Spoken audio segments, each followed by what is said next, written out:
नमस्कार, आदाब। Crime petrol dial 100 में आप सबका स्वागत है। प्यार और नफरत, विश्वास और धोखा, ये शब्द अपने मायनों में एक दूसरे के बिल्कुल विपरीत हैं। लेकिन असल में प्यार और नफरत के बीच एक मामूली सी लकीर होती है, और जब भी किसी कारण से ये लकीर मिट जाती है तो अपराध अपने पैर पसारने लगता है। आज की कहानी भी ऐसी है, जहां रिश्तों के बीच का अटूट प्यार कब नफरत में बदल गया, किसी को पता ही नहीं चला।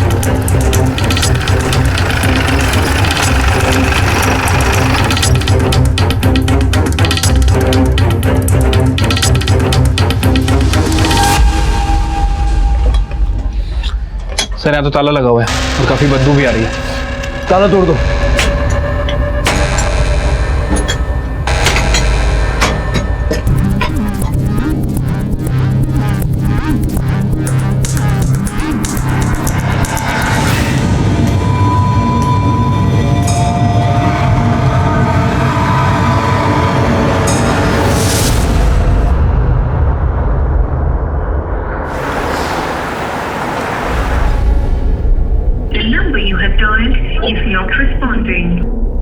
बेटा क्या बात है, कुछ परेशान से लग रहे हो? वहाँ मुंबई में सब ठीक तो है ना? पापा बहुत देर से बरखा का फोन ट्राई कर रहा हूँ, लग नहीं रहा है। ये पहली बार नहीं हुआ है। 12 महीने पहले जब तू यहाँ दिल्ली आया था ना, तब से लेके रोज मैं यही नाटक देख रही हूँ। माँ, बरखा जानती है कि कंपनी ने मेरा ट्रांसफर किया, इसीलिए मैं यहाँ आया हूँ। काम क्या होता है, परिवार क्या होता है, ये सब उसे क्या पता। अरे बीना, तुम कभी भी शुरू हो जाती हो बहू को लेकर, और उससे आज तक हम मिले तो है नहीं। हाँ, तो मैं मिलना भी नहीं चाहती उस औरत से। हेलो कविता आंटी, मैं प्रकाश। कैसी हैं आप?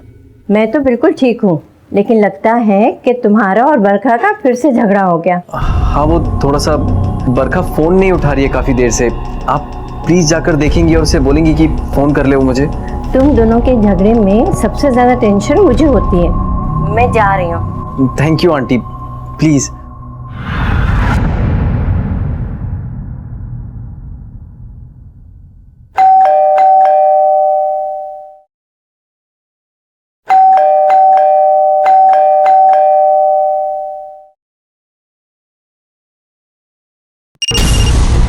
आंटी। हाँ बेटा, मैं बहुत देर से बेल बजा रही हूँ, लेकिन लगता है घर में कोई नहीं है। अच्छा आंटी, शायद हो सकता है कि बरखा कहीं बाहर गई हो।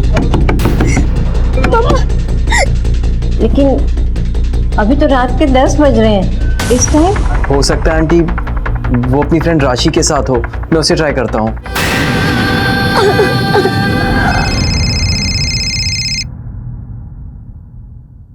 हेलो।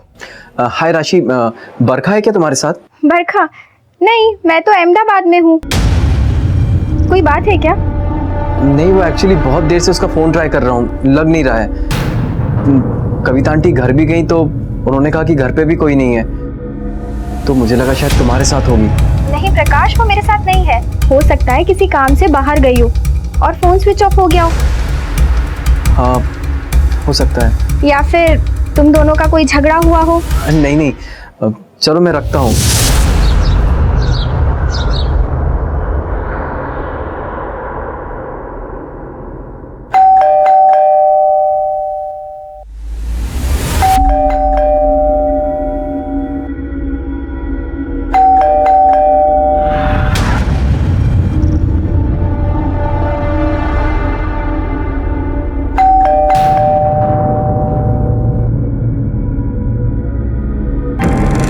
हाँ बेटा, मैं तुम्हारे घर के बाहर ही हूँ। कई बार घंटे बजाए लेकिन कोई खोल ही नहीं रहा।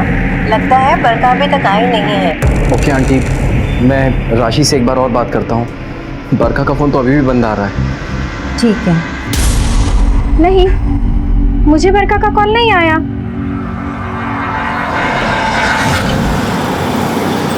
या I have got the tickets. यार मुझे डर था कि कहीं इतनी जल्दी में टिकट मिलेगी कि नहीं। या थैंक यू सो मच। प्रकाश, अरे ये सूटकेस लेके कहाँ जा रहा है? माँ, 2 दिन से बरखा का फोन नहीं लग रहा है। बाबू, मुझे बहुत घबराहट सी हो रही है। हाँ बेटा, मैं मुंबई जा रहा हूँ। सुन बेटा, वहां पहुंच के फोन कर देना।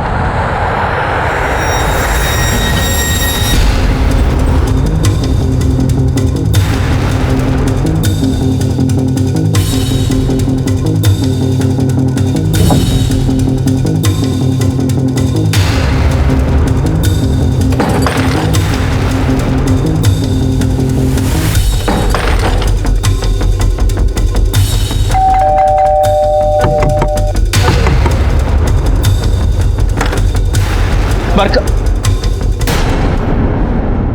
बरखा, बरखा,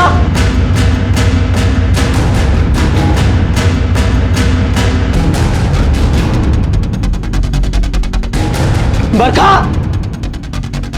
बरखा, बरखा, बरखा।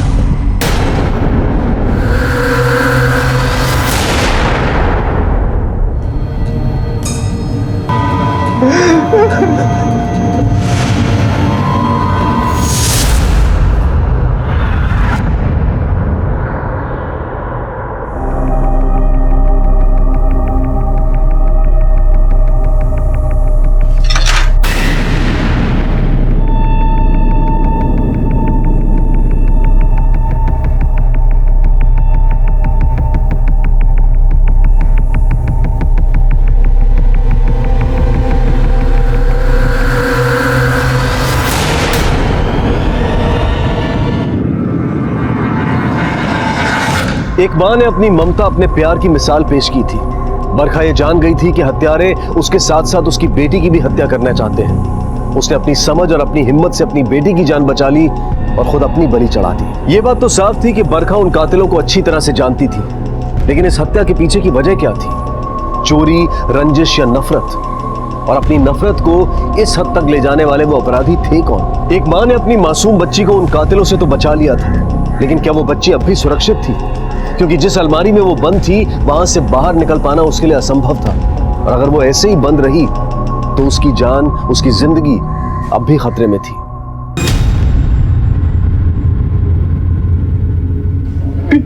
पीयू, पीयू, पीयू, पीयू, पीयू।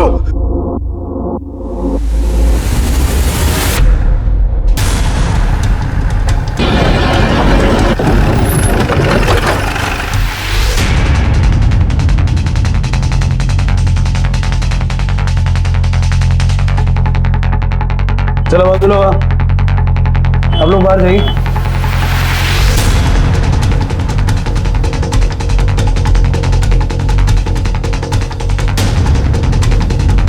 ठीक है सर किसी ने मेरी बीवी को मार दिया सर। मेरी बेटी भी गायब है, 8 साल की है सर। पीयू नाम है उसका। पूरा घर ढूंढ लिया सर, कहीं नहीं मिली। सर प्लीज उसे ढूंढिए सर। अब बैठिए, हम देखते हैं। सर प्लीज देखते हैं आप कौन है? मैं इनकी पड़ोसन। स्मिता,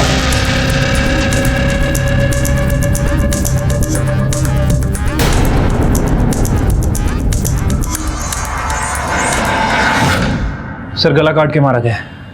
कुलकर्णी सारे घर की अच्छे से तलाशी लो, देखो कोई सुराग मिलता है क्या। Okay sir.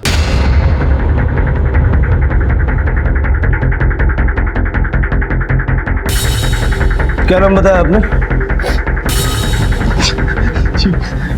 प्रकाश। देखिए, मुझे लगता है कि जिसने आपकी पत्नी को मारा है, आपकी बच्ची भी शायद उसी के पास। आपको कोई कॉल आया रैंसम वगैरह की? नहीं सर। 2 दिन से कहाँ थे? दिल्ली में था सर। किस काम से गए थे? मैं वहीं रहता हूँ सर। फैमिली से दूर? कोई खास वजह? नहीं सर, बस 1 साल पहले मेरा ट्रांसफर हुआ तो मैं वहीं शिफ्ट हो गया। तो आपकी पत्नी और आपकी बच्ची आपके साथ दिल्ली क्यों नहीं गई? मैंने बोला था बरका को चलने के लिए, उसे अस्थमा था, तो उसने कहा कि दिल्ली के पॉल्यूशन में इसको प्रॉब्लम होगी। और हमारी पीयू का जन्म भी 7 महीने में ही हो गया था, तो उसने कहा कि उसके लिए भी दिल्ली ठीक नहीं है। हादसे की खबर आपको कब लगी? मैं 2 दिन से बरका को ट्राई कर रहा था, लेकिन वो फोन नहीं उठा रही थी। मुझे घबराहट सी होने थी, इसलिए मैं आज सुबह मुंबई आ गया। और जब घर आया तो देखा कि सर प्लीज मेरी बेटी को ढूंढिए, सिर्फ बहुत छोटी है सर। पीयू की फोटो दिखाइए आप। हाँ सर मेरा मोबाइल चोरी हो गया था कुछ दिन पहले, ये अभी लिया है, इसमें नहीं है। कोई फोटो नहीं है आपके पास पीयू की?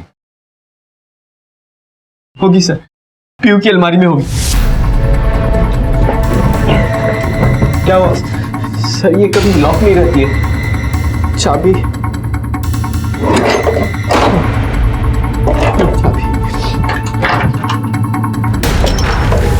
बॉडी बॉडीला पोस्टमॉर्टमसाठी पाठवा.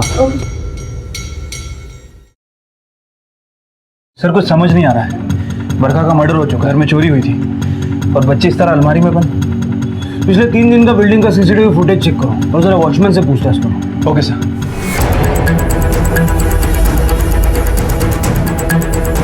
सर पूरे घर में कहीं भी फोर्स एंट्री का निशान नहीं है. सर इसका मतलब ये हुआ कि बरखा हमलावर को अच्छी तरह से जानती थी. इसका फायदा उठा के वो घर में घुसा. फिर बरखा ने उसके लिए चाय बनाई. फिर मौका पाकर उसने वारदात को अंजाम दिया. कुलकर्णी, हमलावर एक से ज़्यादा था. ये देखो, चाय के टोटल 3 कप टूटे हैं.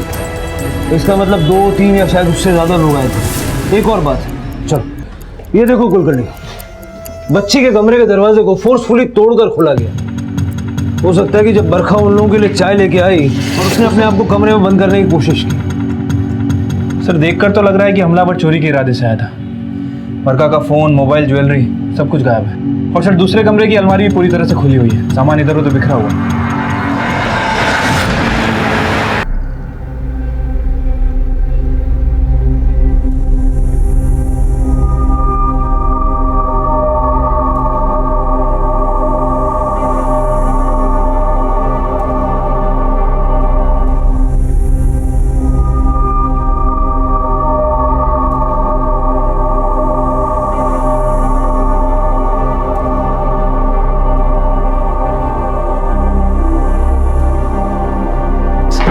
डॉक्टर साहब कैसी है पीहू?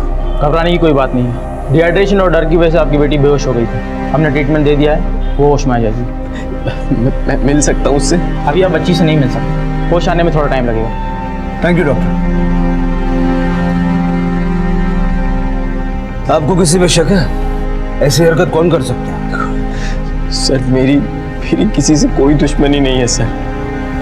कभी कभी दोस्ती दुश्मनी से ज्यादा खतरनाक होती है. कातिल बड़ी आसानी से घर में दाखिल हुए थे. बरखा ने उनके लिए चाय भी बनाई थी. शायद बरखा को उनके इरादों की भनक लग गई, इसलिए उसने अपने आप को कमरे में बंद कर लिया. और शायद उसे ये भी डर लगा कि वो बच्ची को मार सकता है, इसीलिए उसने पीहू को अलमारी में लॉक कर दिया. सर लेकिन मेरी बीवी और बच्चे को मार के किसी को क्या मिलने वाला था? ये तो वही लोग बता सकते हैं. आप एक बात बताइए, आपने 2 दिन तक पुलिस को इन्फॉर्म क्यों नहीं? सर ऐसा पहली बार नहीं हुआ था. पहले भी बरखा कई बार मोबाइल बंद कर चुकी थी. जब भी कभी मुझसे नाराज हो जाती थी वो मोबाइल बंद कर लेती थी. और अभी 2 दिन पहले भी हमारी बहस हुई थी. जिंदगी काटने और गुजारने में फर्क होता है बरखा. जिंदगी जितनी लंबी लगती है उतनी ही छोटी होती है. और हम लोग अपनी जिंदगी के कीमती पल ऐसे ही बर्बाद कर रहे हैं. तो क्या करूं? जितनी जिंदगी बची है उसे भी खत्म कर दूं? तुम तो जानते हो ना मुझे अस्थमा की प्रॉब्लम है. और मम्मी आज तक मिली नहीं हूं उनसे, लेकिन फोन पर जितनी भी बात हुई है ना, उससे तो ऐसा लगता है कि अगर 4 दिन भी हम साथ में रहना तो वैसे ही नहीं बचूंगी. तुम माँ की फिक्र मत करो, वो दिल की बुरी नहीं है. लेकिन दिल्ली की हवा, तुम तो जानते हो ना वहाँ कितना पॉल्यूशन है. सांस लेना भी मुश्किल हो जाएगा मेरा वहाँ. और पीहू का तो सोचो. देखो अगर हम साथ रहेंगे तो. 1 मिनट प्रकाश, अगर तुम्हें हमारे साथ ही रहना होता ना तो कब का ट्रांसफर लेकर मुंबई आ चुके होते. तुम्हें अगर साथ रहना है तो यहाँ आ जाओ, वरना जो करना है करो. मैं रख रही हूँ फोन. बरखा, जब बरखा इस तरह पहले भी फोन बंद कर देती थी तो इस बार ऐसा क्या हुआ कि आप मुंबई तक आ गए? सर पहले जब भी वो फोन बंद करती थी तो मैं अपनी पड़ोस वाली कविता आंटी से बोलता था उससे बात कराने के लिए. लेकिन इस बार जब कविता आंटी घर गई तो बरखा घर पे नहीं थी. फिर मैंने राशि को फोन किया तो राशि ने बोला कि वो भी मुंबई में नहीं है. सर मुझे उसके बाद घबराहट सी होने लगी, इसलिए मैं मुंबई चला आया.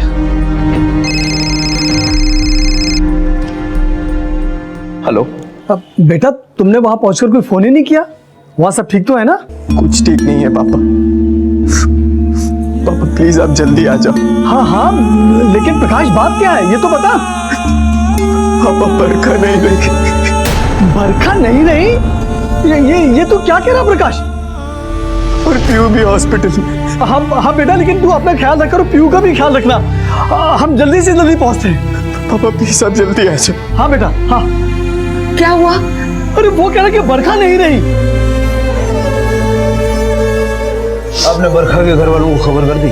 सर बरखा का इस दुनिया में मेरे अलावा और कोई नहीं था. पेरेंट्स की डेथ करीब 12 साल पहले एक ट्रेन एक्सीडेंट में हो गई थी. फिर आप बरखा से मिले कैसे? मेरा मतलब आपकी और बरखा की शादी कैसे हुई? तो जिस होटल में मैं रुका था बरका वहां पे रिसेप्शनिस्ट। या okay okay sir, thank you.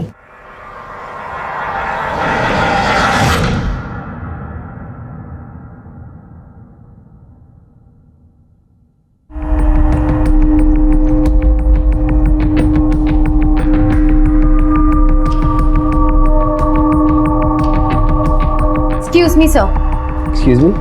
क्या आपको नहीं पता किसी लड़की की फोटो खींचना गलत बात है? आप मेरी फोटो कैसे ले सकते हैं? अच्छा, चेक है।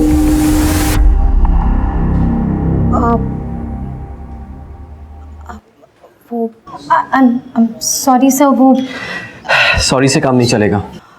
जी मतलब? आपको मेरा रूम जल्दी रेडी कराना होगा, please. Sure sir. Thank you. वो हमारी पहली मुलाकात थी, फिर मेरी जॉब मुंबई में ही लग गई। हम लोग अक्सर मिलने लगे, फिर हम दोनों ने शादी का फैसला किया। आपके माता पिता इस शादी के लिए मान गए? नहीं सर, बरखा का इस दुनिया में कोई नहीं था, इसलिए वो लोग राजी नहीं हुए। ऐसा लग रहा जैसे किसी चीज को जोर से खींचने की कोशिश की।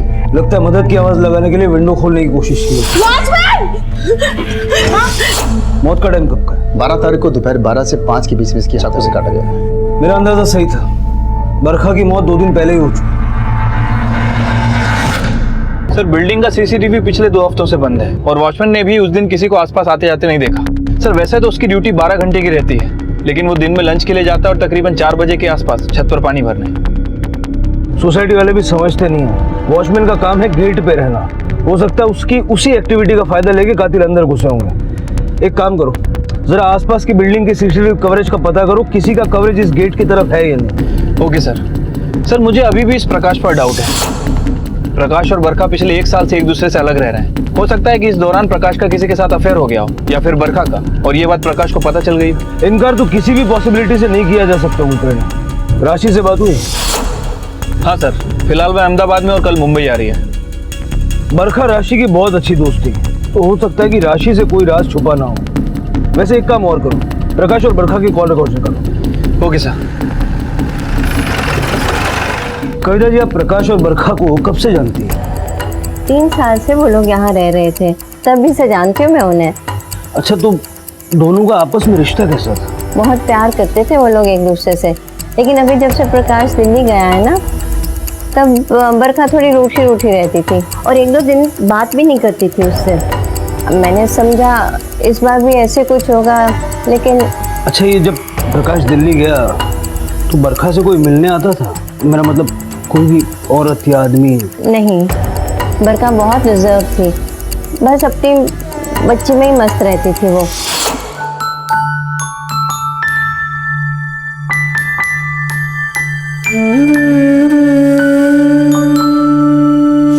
और मुझसे भी तभी बात होती थी जब उनका झगड़ा होता था और मैं फोन पे उनसे बात कराने जाती थी।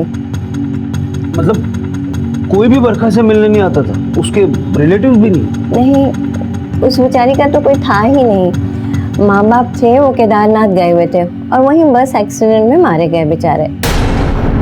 उसके पेरेंट्स की डेथ करीब 12 साल पहले एक ट्रेन एक्सीडेंट में हो गई थी। सर प्रकाश के हिसाब से बरखा के माँ बाप की मौत ट्रेन हादसे में हुई, लेकिन कविता के हिसाब से उसके माँ बाप की मौत हरिद्वार में बस एक्सीडेंट में हुई। सर कैसे पता किया जाए कि कौन सच बोल रहा है?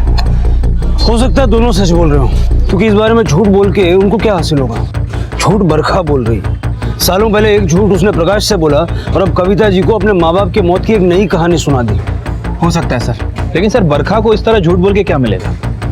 कुलकर्णी प्रकाश ने बताया था कि वो बरखा से एक होटल में मिला था जहाँ बरखा काम करती थी। जरा देखो उस होटल से बरखा के बारे में क्या पता चलता है। Okay sir. हेलो, ठीक है हम लोग आ रहे हैं। ओके सर, हॉस्पिटल से फोन था सर, पीयू को होश आ गया। चलो बेटा, अब कैसी तबीयत है आपकी? देखो आपके लिए हम क्या लाए। लो। अच्छा बेटा, ये बताओ, तुम ना हमें एक अलमारी में मिली थी, वहां पर कैसे पहुंची? याद है कुछ?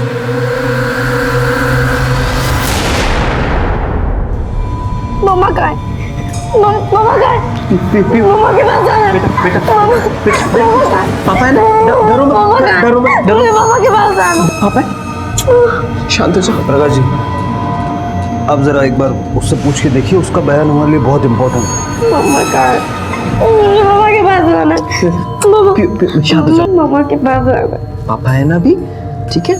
अच्छा कोई बात नहीं, फिलहाल आप हमें ये बताइए कि शादी से पहले बरखा कहाँ और किस होटल में काम करती है? जी हाँ सर, 6 साल पहले बरखा नाम की लड़की इसी होटल में काम करती थी, रिसेप्शनिस्ट का। कहीं ना, आप क्या जानना चाहते हैं उनके बारे में? बरखा रहने वाली कहाँ की थी? सर ये नहीं पता।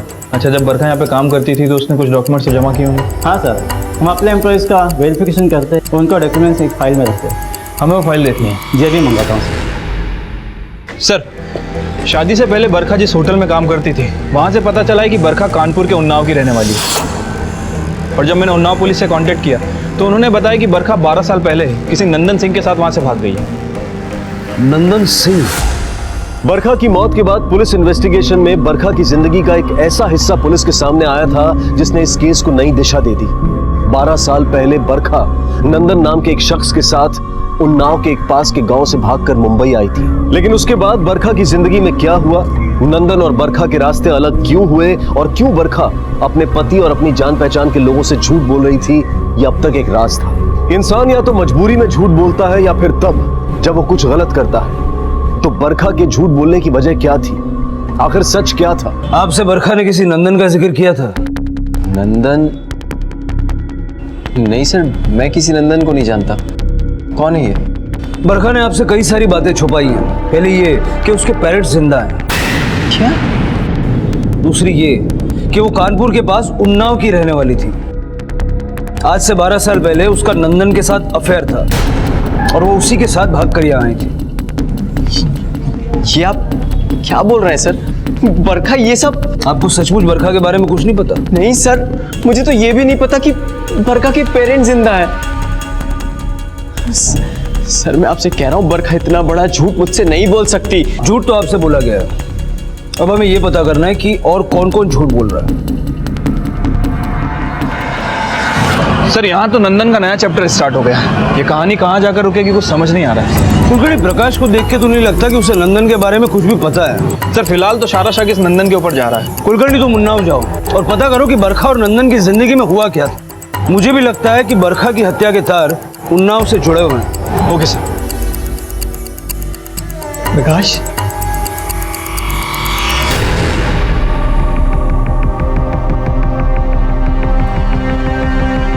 बेटी डरो मत, डरो मत बेटा, हम तुम्हारे दादा दादी हैं। वो पापा आप लोग शायद पहली बार मिली है ना, इसलिए। बरखा भी इसे घर से बाहर ज्यादा जाने नहीं देती थी। आसपास के लोगों से ना खुद बात करती थी ना पीयू को करने देती थी। बेटा ऐसा वही लोग करते हैं जिनके मन में चोर होता है। और प्रकाश, तुझे बरखा के बारे में पुलिस ने सब बता दिया ना? देख लिया ना कैसी थी वो? अरे झूठ बोलकर शादी की थी तुझसे। प्लीज मुझे चुप कराने से क्या होगा? जो हुआ वो बदल जाएगा। खुद बरखा के साथ ना यही होना चाहिए था। जैसी करनी वैसी भरनी। खुद तो चली गई और तुझे छोड़ गई। देख पूरी जिंदगी पड़ी है तेरी। वीना, तुम जो मुझे इस तरह चुप करा देते हो ना, ये सब उसी का नतीजा है। माँ हूं मैं इसकी, बुरा नहीं चाहूंगी। मैं कब कह रहा हूँ कि तुम इसका भला नहीं चाहती? नहीं, बुरा तो हो गया, कर गई ना इसकी माँ बुरा। माँ, पीयू, क्या हरकत है ये? हाँ प्रकाश, बच्ची है, कोई बात नहीं। ये सब तेरी माँ इतनी बड़ी समझदार नहीं है, उस बच्ची को क्यों डांट रहा है?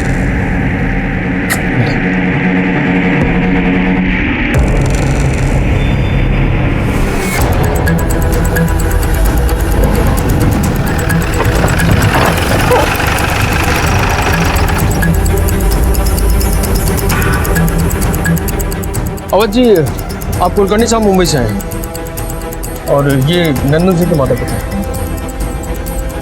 साहब, हमें सच कुछ नहीं पता कि वो कहाँ है। पहले उसे पैदा करने की कीमत हम चुका चुके हैं। वो तो पहले ही मर चुका है हमारे लिए। देखिए आप घबराइए मत, हमें बस आपसे पूछताछ करनी है।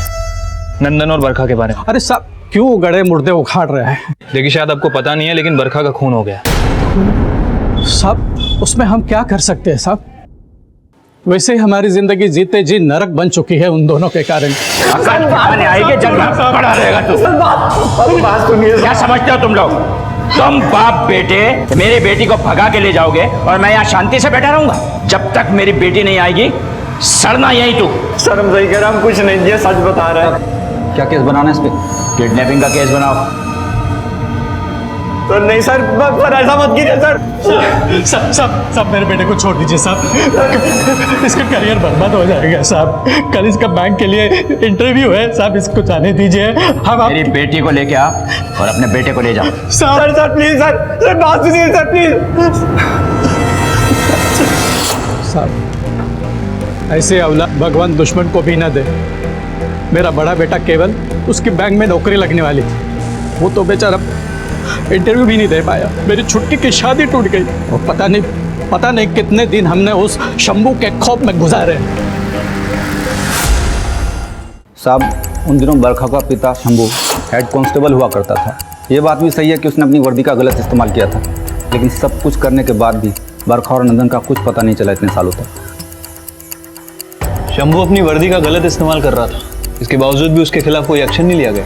जैसे ही साहब को खबर लगी उसे सस्पेंड कर दिया गया, लेकिन कहते हैं ना समय सब कुछ भुला देता है। जिस केवल को मार पीट कर कभी इसने जेल में बंद कर दिया था, आज उसी केवल के साथ एक फाइनेंस कंपनी में काम करता है। साथ में उठना बैठना दोनों का। राशि जी आपको 2 दिन पहले बुलाया था, आप अब आ रही हैं? सर एक्चुअली मैं अहमदाबाद गई हुई थी और वहाँ मुझे अर्जेंट काम था, तो इसलिए मुझे रुकना पड़ा। आपकी फ्रेंड का मर्डर हो गया। खैर पता चलने के बाद भी आप नहीं आई। कब से जानती थी आप बरखा को? यही करीब 10-11 सालों से। सर हम दोनों हॉस्टल में साथ रहते थे। तो इतने सालों में कभी उसने आपको बताया कि वो पहले से शादीशुदा थी? क्या मतलब? मेरा मतलब है कि प्रकाश से शादी करने से पहले वो एक शादी और कर चुकी थी। सर मुझे कुछ नहीं पता, मैं तो पहली बार ये सुन रही हूँ। मतलब बरखा ने ये बात आपसे भी छुपाई? आपकी बरखा से आखिरी बार बात कब हुई थी? हादसे से 1 दिन पहले रात को। किस बारे में बात हुई? यही कि मैं अहमदाबाद जाने वाली हूँ। अच्छा ये बताइए, बरखा और प्रकाश के बीच में रिलेशन कैसा था? सर वो दोनों बहुत ही हैप्पी कपल्स थे। प्रकाश का दिल्ली ट्रांसफर होने के बाद उन दोनों के बीच दूरियां जरूर आ गई थी, लेकिन सर उन दोनों के बीच प्यार कम नहीं हुआ था। प्रकाश के दिल्ली जाने के बाद बरखा से कोई मिलने आया करता था क्या? मेरा मतलब है उसका पहला पति नंदन या फिर कोई और? सर मुझे इस बारे में कुछ नहीं पता। प्रकाश का किसी लड़की से अफेयर वगैरह था क्या? या फिर बरखा को इस बारे में कोई शक हुआ हो या उसने आपसे ऐसी कोई बात शेयर की हो? नहीं सर। ठीक है आप जा सकती हैं, और शहर से बाहर जाने से पहले हमें इन्फॉर्म कीजिएगा। जी सर।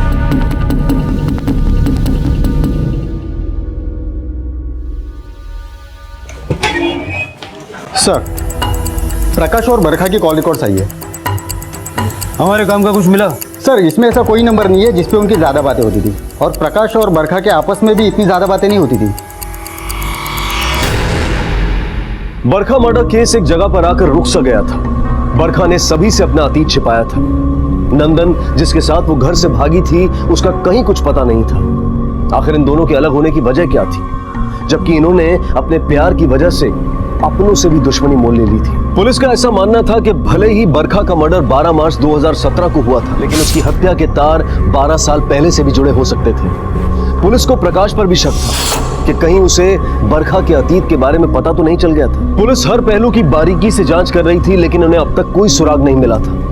प्यार और नफरत से भरे कई चेहरों के बीच बरखा की बेटी अपनी मां को ढूंढ रही थी। उसकी मां उसके सामने आई भी, लेकिन आखिरी बार। क्या रे, लोन तो ले लिया तूने, किस्त क्यों नहीं चुकाई? किस्त चुकाने में नानी मर जाती है क्या तेरी? 2 महीने हो गए, एक भी किस्त नहीं आई, क्यों? हेलो हेलो शंभू जी, मैं उन्नाव पुलिस स्टेशन से PSI यादव बोल रहा हूँ। आप और आपके जोड़ीदार केवल थाने आ जाओ। वक्त वक्त की बात है साहब, हम भी ड्रेस पहनकर सीना चौड़ा करके आते थे यहाँ, और आज इस तरह आना पड़ रहा है। अगर वर्दी का गलत इस्तेमाल नहीं किया होता तो आज भी सीना चौड़ा होता तुम्हारा। छोड़िए, जाने दीजिए ये सब बातें, मुद्दे पे आइए। क्यों बुलवाया बताइए। मुद्दे की बात यह है कि बरखा का मर्डर हो चुका है।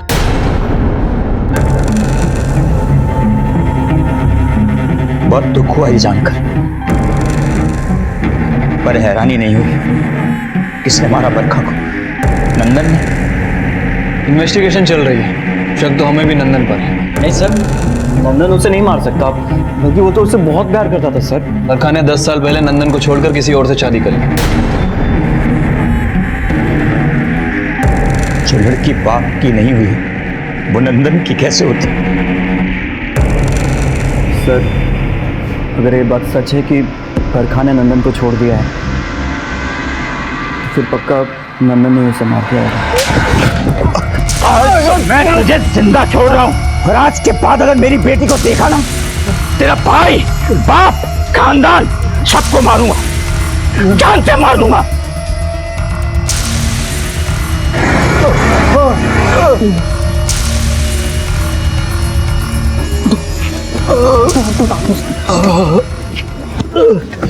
सुना क्या धमकी देके क्या हो जाती आते? हाँ? अबे अपना नहीं तो हम लोग का तो ख्याल करो। हम इनकी धमकियों से डरने वाले नहीं है।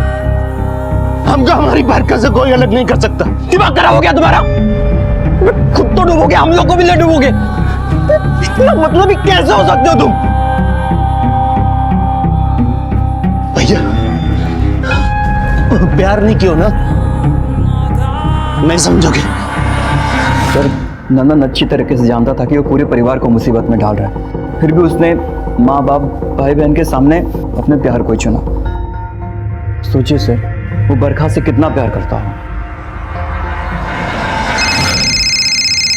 हाँ कुलकर्णी सर, पिछले 6 सालों में नंदन और बरखा ये दोनों ही अपने परिवार के टच में नहीं है सर। ऑनर किलिंग से ज्यादा ये मामला धोखे और बदले का लगता है, क्योंकि सर नंदन के छोटे भाई केवल का कहना है कि नंदन बरखा को पागलों की तरह प्यार करता था। अगर प्यार पागलों की तरह करता था तो उसकी नफरत भी कम पागलपन से भरी नहीं होगी। एक काम करो, तुम वापस आ जाओ और इस नंदन सिंह का एक फोटो भेजो, जरा उसको ढूंढते हैं। ओके सर, ठीक है यादव जी, थैंक यू। इस आदमी को कहीं देखा है आसपास? नहीं साहब, इसको तो नहीं देखा।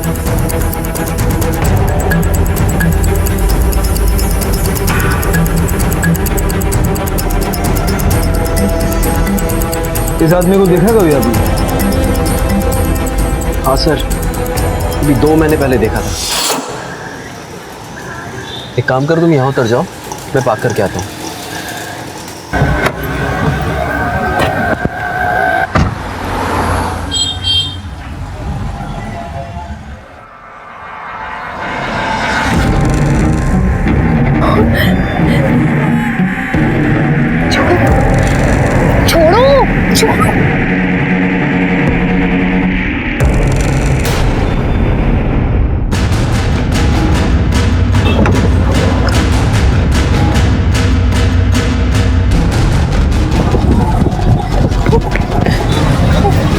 कौन था वो?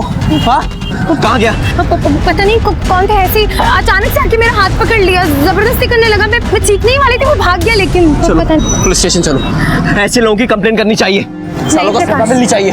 चलो। नहीं रुको, हमें पुलिस स्टेशन नहीं जाना चाहिए, छोड़ो। ऐसे लफंगों के पीछे पड़ने का कोई फायदा नहीं है। चलो छोड़ो, घर चलो। बरखा तू घर चलो, घर चलो ना प्लीज। पर ये है कौन सर? नंदन, बरखा का पहला पति। क्या? नंदन का फोटोग्राफ सारे खबरों में बांट दो और उसके घर वालों के कॉल रिकॉर्ड्स भी निकालो। Okay sir. सर गांव में या घर में जरूर किसी ना किसी के कांटेक्ट में होगा। कुलकर्णी, अभी सारा फोकस नंदन पे रखो, हो सकता है उसी ने बरखा को मारा हो। Okay sir.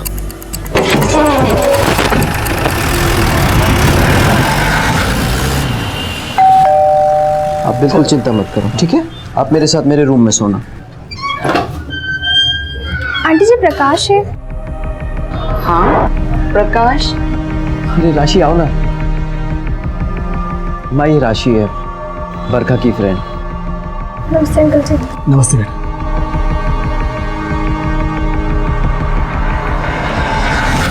पीहू बेटा, आपने खाना खाया? क्या हुआ माँ? क्या हुआ?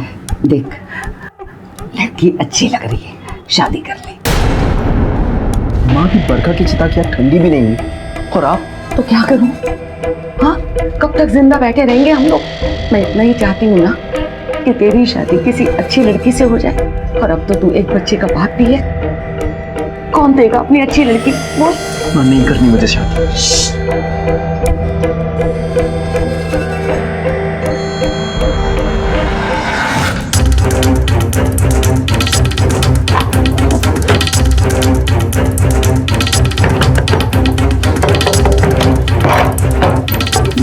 जी सर।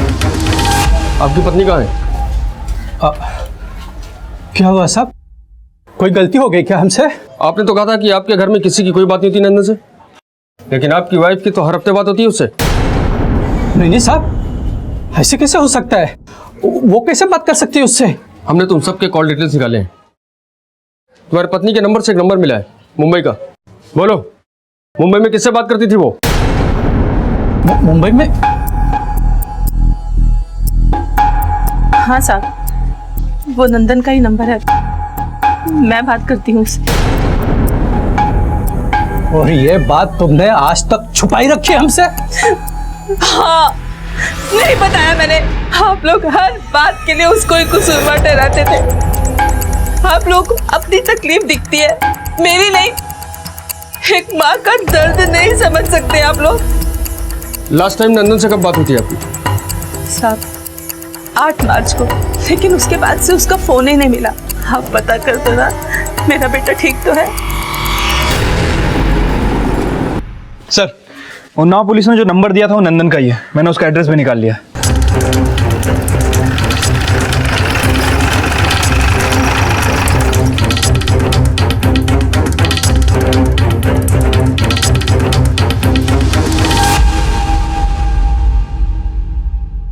सर, यहाँ तो ताला लगा हुआ है और काफी बदबू भी आ रही है। ताला तोड़ दो।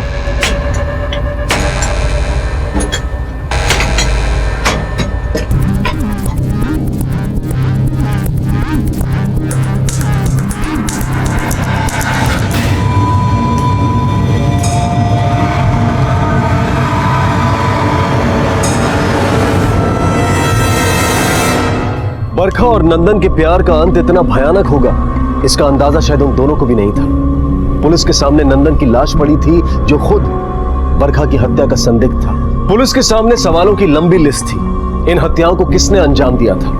इन दोनों का हत्यारा कोई एक ही था या फिर अलग अलग? और 12 साल बाद किसने बरखा और नंदन से बदला लिया था? फिलहाल पुलिस को प्रकाश, केवल, शंभू और उन चोरों पर शक था जो चोरी की आड़ में मर्डर करने आए थे।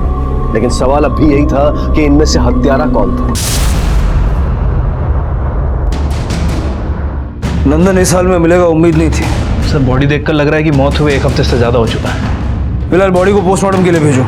सारे घर की तलाशी लो।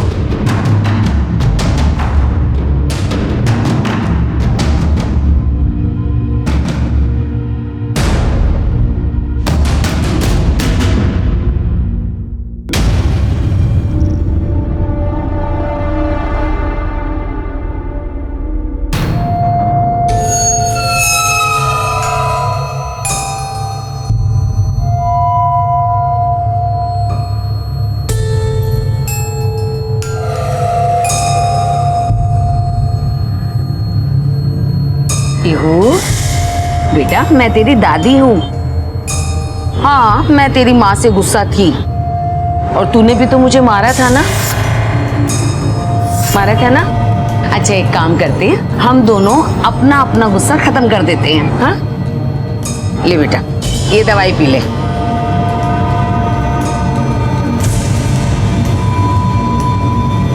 बेटा, दवाई नहीं पियोगे तो तुम्हारी मम्मा नाराज हो जाएगी ना। हाँ, लो दवाई पी लो। क्या कर रही हो ये? और ये कौन सी दवा पिला रही हो आप इसको? ये इसकी दवा नहीं है ना। तुम भी रहने दिया करो। अपनी दवाई पीने का होश रहता नहीं तुम्हें, और बच्ची को दवाई पिलाई जा रही हो। पापा माँ कब आएगी? बोलो ना पापा, मामा कब आएगी? बोलो ना पापा, मामा कब आएगी? बेटा, तुम्हारी मम्मा नहीं आएगी अब। कितनी बार बोला है मैंने आपको, समझ में नहीं आता आपको? प्रकाश,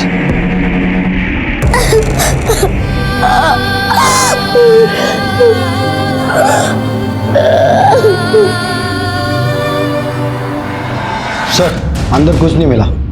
हो सकता है कि मर्डर में किसी लड़की का हाथ हो। एक अकेली लड़की ऐसे आदमी को मार देगी, थोड़ा मुश्किल लगता है। जरा पता करो नंदन के घर किसका आना जाना था, और खास करके किसी लड़की। नहीं देखा नंदन को साहब, हफ्ते भर से तो बंद है इसका घर। घर हफ्ते भर से बंद है, तुम लोगों को बदबू नहीं आई? साहब अभी बाजू में नाला है, तो मैं सोचा उसमें से बाज भी सारी होगी। अच्छा, इसके घर में इसके अलावा और भी कोई आता था? मतलब कोई लड़का या कोई लड़की? साहब वैसे तो मैं किसी को देखा नहीं आते आते। हाँ साहब, लेकिन वहाँ पे रोड पे जो चाय की दुकान है ना, वहाँ पे चिंटू नाम का लड़का काम करता है। वो आता है चाय वाय देने कभी कभी। चिंटू तुम्हारी दुकान में काम करता है ना? कहाँ है वो? अब चिंटू तो अपने गाँव गया। उसका फोन नंबर? साहब वो अपने पास मोबाइल नहीं रखता था। उसके गाँव में किसी का फोन नंबर? नहीं साहब। उसका एड्रेस? साहब मुझे पूरा एड्रेस तो नहीं मालूम, पर मुझे इतना पता है कि पटना के पास किसी गांव का रहने वाला है। तुम ऐसे ही बिना पुलिस वेरिफिकेशन के किसी को भी काम पे रख लेते हो क्या? नहीं साहब, गलती हो गई साहब। पास में नंदन सिंह का मर्डर हुआ है, जानते हो ना? चिंटू का वहाँ पे आना जाना था। हो सकता है इस मर्डर में उसका इन्वॉल्वमेंट हो। साहब वो ऐसा लड़का नहीं था साहब। वो कैसा लड़का है वो तो हम पता कर ही लेंगे। फिलहाल अगर उसका फोन आए तो उसे ये मत बताना कि हम उसके बारे में पूछ रहे थे।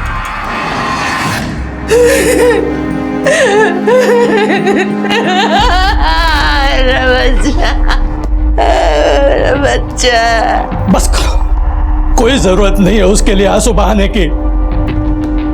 आप लोगों में से किसी को मुंबई चलना होगा उसकी लाश की शिनाख्त के लिए। देखिए साहब, पुलिस लावारिश लाश के साथ जैसा करती है ना, वैसा करिए उसके साथ। क्या क्या नहीं सहा है हमने उसके वजह से, क्या क्या नहीं सहा है, भूले नहीं है हम। इंस्पेक्टर साहब हमें माफ कर दीजिए, हम में से कोई नहीं आएगा वहां शिनाख्त करने के लिए। एक मासूम बच्ची जिसने अभी तक जिंदगी को समझा भी नहीं था, आज उसकी ही दादी अपनी नफरत की वजह से उसकी जिंदगी छीन लेना चाहती थी। क्या यह नफरत सिर्फ इसलिए थी कि प्रकाश की मां वीना बरखा को पसंद नहीं करती थी और अब वो प्रकाश की शादी अपनी पसंद की लड़की से करवाना चाहती थी? क्या इस नफरत की वजह से बरखा की मासूम बच्ची की बलि भी चढ़ जाएगी?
अरे रघु भाई, रघु भाई।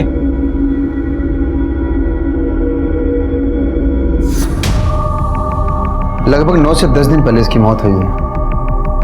मतलब 7 या 8 मार्च। सर बरखा का मर्डर 12 तारीख को हुआ था। इसका मतलब है कि बरखा के मर्डर में इसका हाथ नहीं है। मल्टीपल स्टैबिंग हुई है। इसके पूरे शरीर में कई जगह धारदार हथियार से हमला किया गया और टोटल 17 घाव हैं इसमें। मतलब सब मारने वाला काफी नफरत करता था इससे। हेलो, क्या? ठीक है सर, नंदन के एरिया में एक और मर्डर हो गया है।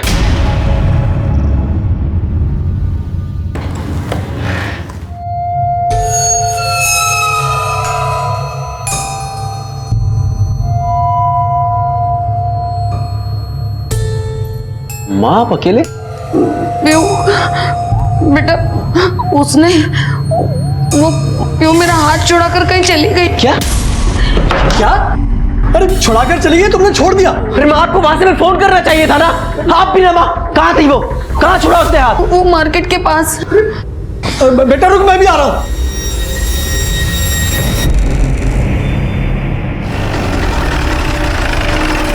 आइए साहब, मैंने फोन किया था, ये वाला घर है और लाश देखकर सबसे पहले मैंने आपको कॉल किया साहब। क्या नाम बताया? रघु? हाँ साहब। अकेले रहता था यहाँ? हाँ साहब, 2 साल पहले इसकी बीवी छोड़कर चली गई थी, तब से अकेला रहता था। सर आसपास देखकर तो लग रहा है चोरी हुई है, कातिल चोरी के इरादे से आया था। कोई चोरी क्यों करेगा? बहुत छोटा आदमी था साहब। सर आदमी छोटा था लेकिन शौक काफी बड़े रखता था। काफी महंगी दारू है। और ग्लासेस भी 2 हैं। कल रात कौन आए थे यहाँ? मैंने तो किसी को आते जाते हुए नहीं देखा साहब। सर ये फोन मिला। काफी महंगा फोन है। ये मोबाइल रघु का है? ये फोन रघु भाई का तो नहीं लगता साहब। कुलकर्णी जरा पता करो ये फोन किसका और कल रात यहाँ आया कौन था? Okay sir. कौन था ये रघु? क्या इसका नंदन और बरखा के केस से कुछ उसका और नंदन का एक ही बस्ती में रहना महज एक इत्तेफाक था? लेकिन रघु की खोली से पुलिस को कुछ शक पैदा करने वाली चीजें बरामद हुई थी कि दोनों हत्याएं वही करवा सकता है जो इन दोनों से बेहद नफरत करता हो। बरखा के पिता शंभू शर्मा और नंदन के भाई केवल सिंह के अलावा इन दोनों को मारने का मकसद प्रकाश के पास भी था, लेकिन पुलिस को इनके खिलाफ कोई सबूत नहीं मिला था। सर रघु के घर जो फोन मिला था वो फोन बरखा का ही है। इसका मतलब कि रघु की लिंक बरखा हो सकता है कि रघु ने ही बरखा को मार दिया और उसका फोन चुरा लिया हो, या फिर कोई उसके साथ शामिल भी हो सकता है जिसने बाद में रघु को मार दिया। लेकिन सर रघु और बरखा इन दोनों का कोई पर्सनल लिंक तो है नहीं सर। हो सकता है कि रघु को किसी ने बरखा और नंदन को मारने की सुपारी दी हो और फिर काम हो जाने के बाद किसी ने रघु को भी मार दिया हो। कौन दे सकता है सुपारी? नंदन का भाई और बरखा का बाप? एक काम करो, नंदन का बाप अवध और उसका भाई केवल, बरखा का बाप शंभू, प्रकाश के माता पिता और राशि, इन सब का बैंक स्टेटमेंट निकालो। अगर ये कॉन्ट्रैक्ट किलिंग का केस है तो कहीं ना कहीं कोई विड्रॉल दिखेगा। Okay sir. एक काम और करो, बरखा की बिल्डिंग और उसके आसपास के एरिया में पता करो कि 12 मार्च को किसी ने रघु का मूवमेंट वहां देखा है। ठीक है सर।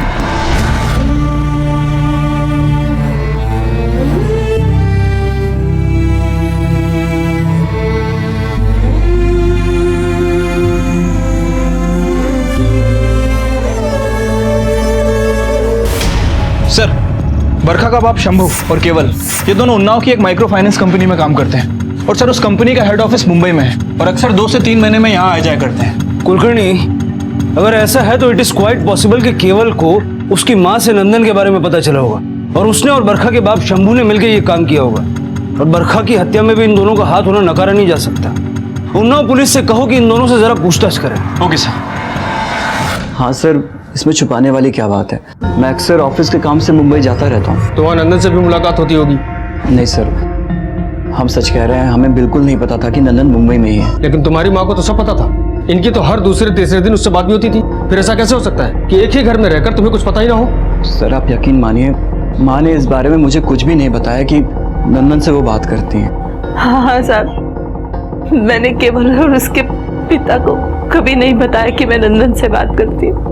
असल में मुझे डर था कि अगर बरखा के बाप शंभू को ही पता चल गया कि नंदन कहाँ है तो वो उसे मार डालेंगे।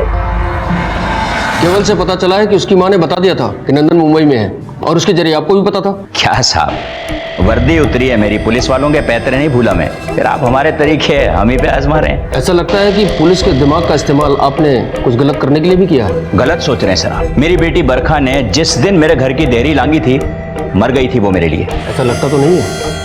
नंदन के परिवार को काफी टॉर्चर किया आपने। इन्वेस्टिगेशन कर रहा था सर, उन पे शक था लड़की को अगवा करने का। सिर्फ इन्वेस्टिगेशन के लिए कोई सस्पेंड हो जाता है क्या? देखो साहब, फालतू की पूछताछ से कुछ होने वाला नहीं है। मेरे खिलाफ एक भी सबूत मिले आपको तो फांसी पे लटका देना। अभी चलता हूं।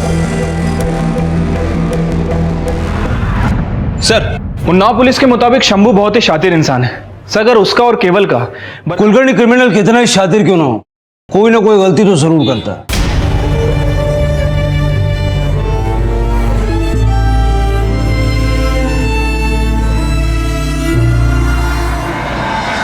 इस आदमी को देखा है आपने? हाँ साहब, जानता हूँ, ये तो रघु है। रघु है ये तो हमें भी पता है। अच्छा, जिस दिन बरखा का मर्डर हुआ 12 तारीख को, क्या ये बिल्डिंग में आया था? 12 तारीख? हाँ साहब आया था, लेकिन वो बगल वाली बिल्डिंग में गया था, इस बिल्डिंग में नहीं आया था। और साहब इसके साथ एक आदमी और भी था।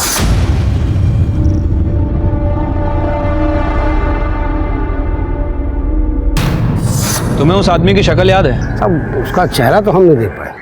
अच्छा, इस बिल्डिंग में वो किसके घर गया था ये तो पता होगा? अरे साहब ये तो उसने नहीं बताया। क्या कि अक्सर वो यहाँ आता रहता है लोगों के घर पुताई करने। अच्छा, उस बिल्डिंग के वॉचमैन को जानते हो? साहब हम ही है। वो क्या है, दोनों बिल्डिंग साथ साथ में है तो हमको 2000 बढ़ा के दे देते हैं।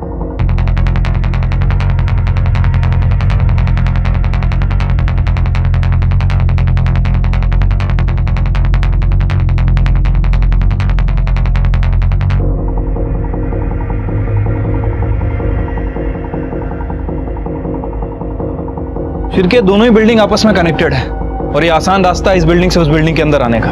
हो सकता है कि रघु और उसका दोस्त इसी रास्ते का यूज करके यहाँ पे आए हो और बरखा के घर घुसे हो सकता है सर। तुम एक काम करो, ये रघु और उसके साथ जितने भी दोस्त हैं सबको पुलिस स्टेशन बुलाओ। Okay sir. कितने सालों से जानते हो रघु को? 4-5 साल हो गए साहब। तुम लोगों को क्या लगता है किसने मारा होगा उसे? थोड़ा गर्म दिमाग का तो साहब, लेकिन उसकी ऐसी कोई दुश्मनी होगी बोल नहीं सकते साहब। इन दोनों को देखा है उसके साथ? सर, अब रघु किससे मिलता है, किसके साथ उसकी दुश्मनी है, ये सब आपको अच्छी तरह जगन बता सकता है। जगन उसका बहुत ही खास था सर। जगन? जी हाँ। अरे जगन के बारे में हमने भी सुना है, लेकिन उसका घर और फोन दोनों ही बंद है। ये जगन की कोई फोटो वोटो है? हाँ साहब, मेरे मोबाइल में है उसकी फोटो।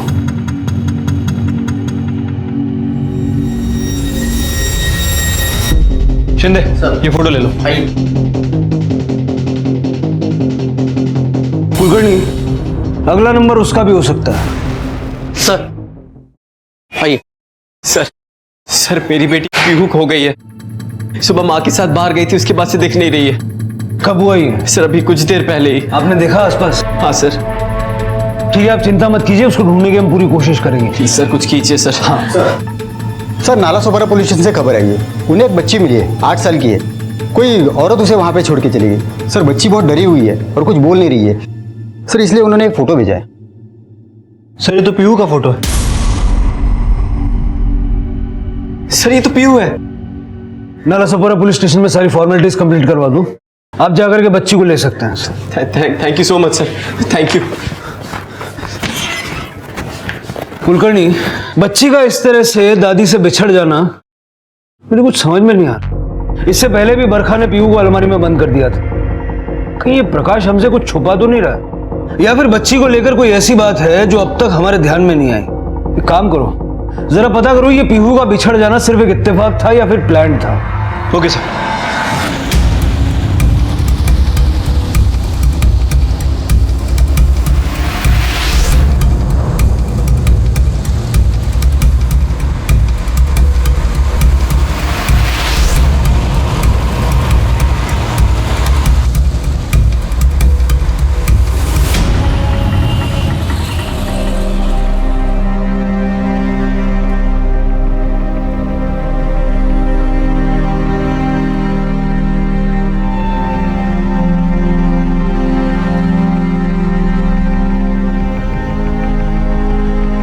देखो माँ, आज के बाद आप पीहू को कहीं बाहर लेकर नहीं जाएंगी। मतलब तू कहना चाहता है कि मैं उसे जानबूझकर छोड़कर आई हूँ? वो कुछ नहीं कहना चाहता, वो ये कहना चाहता है कि तुम शांति के साथ घर में बैठो, कुछ मत करो। बेकार में एक नई मुसीबत खड़ी कर देती हो। अब कहीं ऐसा ना हो कि तुम्हारी इस लापरवाही को लेके पुलिस हम पर शक करने लगे, तुम प्रमोद प्रकाश पे ये शक करने लगे कि कहीं हमने तो अपनी बहू को नहीं मरवा डाला। बरखा की बेटी पीहू फिलहाल तो सही सलामत थी, लेकिन प्रकाश की मां वीना ने पहले भी उसकी हत्या करने की कोशिश की थी और इस बार भी उन्होंने पीहू की जिंदगी छीनने की एक नाकाम कोशिश की थी। उनका सच अब तक किसी के सामने नहीं आया था, इसलिए पीहू की जिंदगी अब भी हर पल खतरे में थी। लेकिन पुलिस को वीना पर शक हो गया था, इसलिए उन्होंने अपनी तहकीकात शुरू कर दी। क्या पुलिस के सामने वीना का सच आ पाएगी? सर, नाला सोपाड़ा में जहां पीहू मिली थी वहां मैंने सभी जगह पूछताछ की। सर पता नहीं चल पाया कि दादी ने अपनी बच्ची को जानबूझ के छोड़ा था या फिर गलती से, क्योंकि सर वो एरिया काफी भीड़ भाड़ वाला है, किसी ने ध्यान नहीं दिया।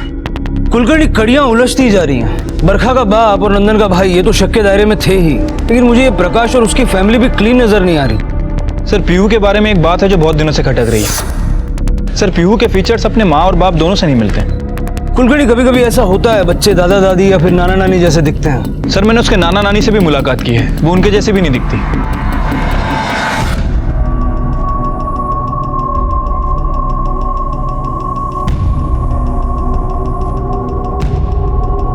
पीहू? पीहू? कहाँ गई? पीहू,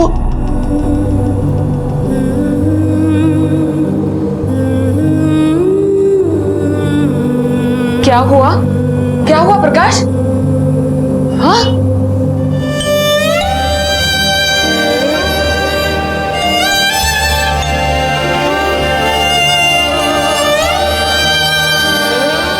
क्या हुआ पीहू बेटा? ये लड़की तो और ना तुझे दिन में चैन लेने देती है ना रात में सोने देती है। क्या हुआ पीहू बेटा? आप यहाँ क्या कर रहे हो? मामा, बहुत रात हो गई है ना, चलो हम अंदर चल के सो जाते हैं, ठीक है? मुझे मामा के पास सोना है। प्रकाश, ऐसा कर, इसकी माँ की तस्वीर में ना इसके कमरे में ले जा। हम मम्मा की फोटो अंदर लेके चलते हैं, फिर वो हमारे साथ रहेगी ना, ठीक है?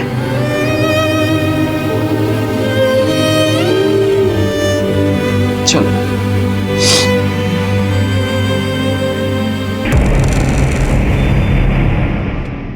सर, आप मुझसे जो कुछ पूछना चाहते हैं पूछ सकते हैं। आपकी बेटी पीहू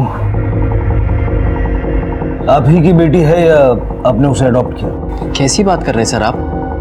पीहू मेरी और बरखा की ही बेटी है। तो जब पीहू पैदा हुई उस वक्त आप बरखा के साथ थे?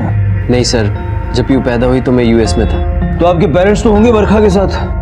नहीं सर, हम भी वहां नहीं थे। दरअसल इस शादी से हम लोग खुश ही नहीं थे, और जब प्रकाश वहां नहीं था तो फिर हम सर मैं आने ही वाला था, लेकिन पीहू का जन्म 2 महीने पहले ही हो गया।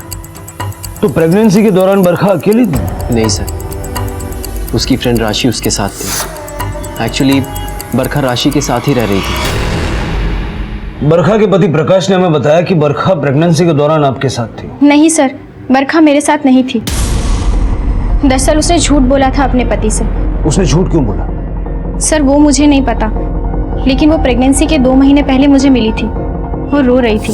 क्या हुआ बरखा, क्यों इतना रो रही है? कुछ बताएगी?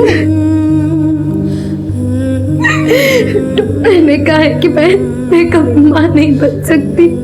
क्या? और प्रकाश को बच्चा चाहिए। आखिरी बातों से पता चली तो वो मुझे छोड़ देगा। सर वो एक दिन अचानक मेरे घर आई। इतनी देर कहाँ लगा दी? कब से वेट कर रही थी? मंदिर गई थी। तुझे अचानक मंदिर की याद कैसे आ गई? वो सब छोड़, पहले मुंह मीठा कर। पर ये मिठाई किस खुशी में? वो मैं प्रेग्नेंट हूँ। पर तू तो कह रही थी कि डॉक्टर ने बोला था 2 महीने पहले कि तू प्रेग्नेंट नहीं हो सकती। सर उस टाइम तो बरखा ने बातों को गोलमाल कर दिया था, और सर मैंने भी ज्यादा इंटरफेयर नहीं किया क्योंकि वो बहुत खुश थी। तो इस दौरान प्रकाश यूएसए में था? हाँ सर, प्रकाश यूएसए में ही था, और बरखा ने मुझसे कहा कि प्रकाश को वो झूठ बोल दे कि मैं प्रेगनेंसी के दौरान उसी के साथ थी। लेकिन सर हकीकत तो ये है कि बरखा मेरे साथ एक भी दिन नहीं थी, और ना ही वो मुझसे मिली। तो आपने ये बात प्रकाश को बताई? नहीं सर। सर मुझे अभी भी डाउट आ रहा है कि बरखा वाकई में प्रेग्नेंट थी भी या नहीं।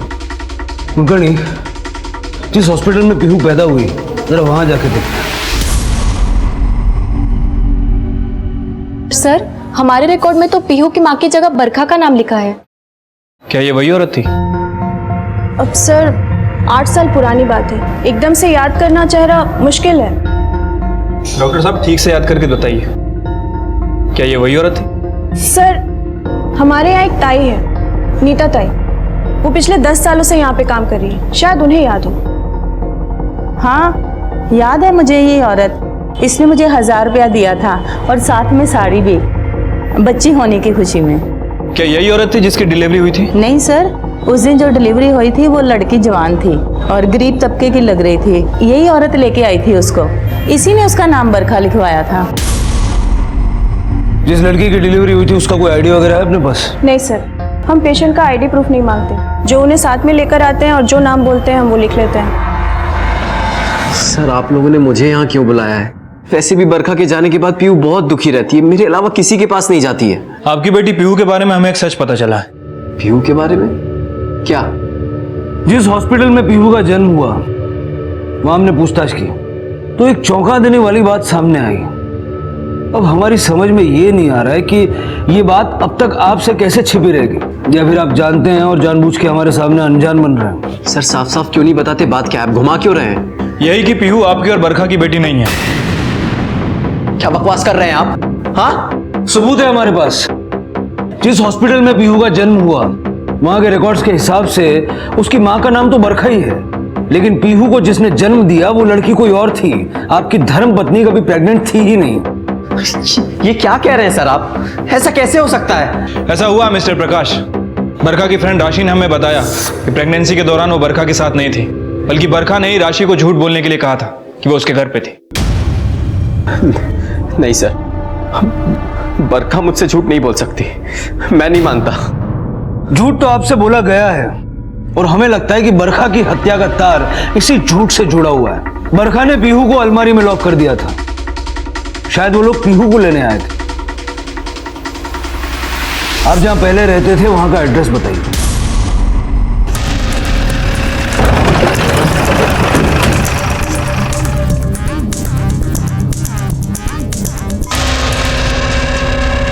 साहब ये शांता है, जब बरखा मैडम यहाँ पर रहती थी तो ये उनके घर पर काम करती। ठीक है, जाओ।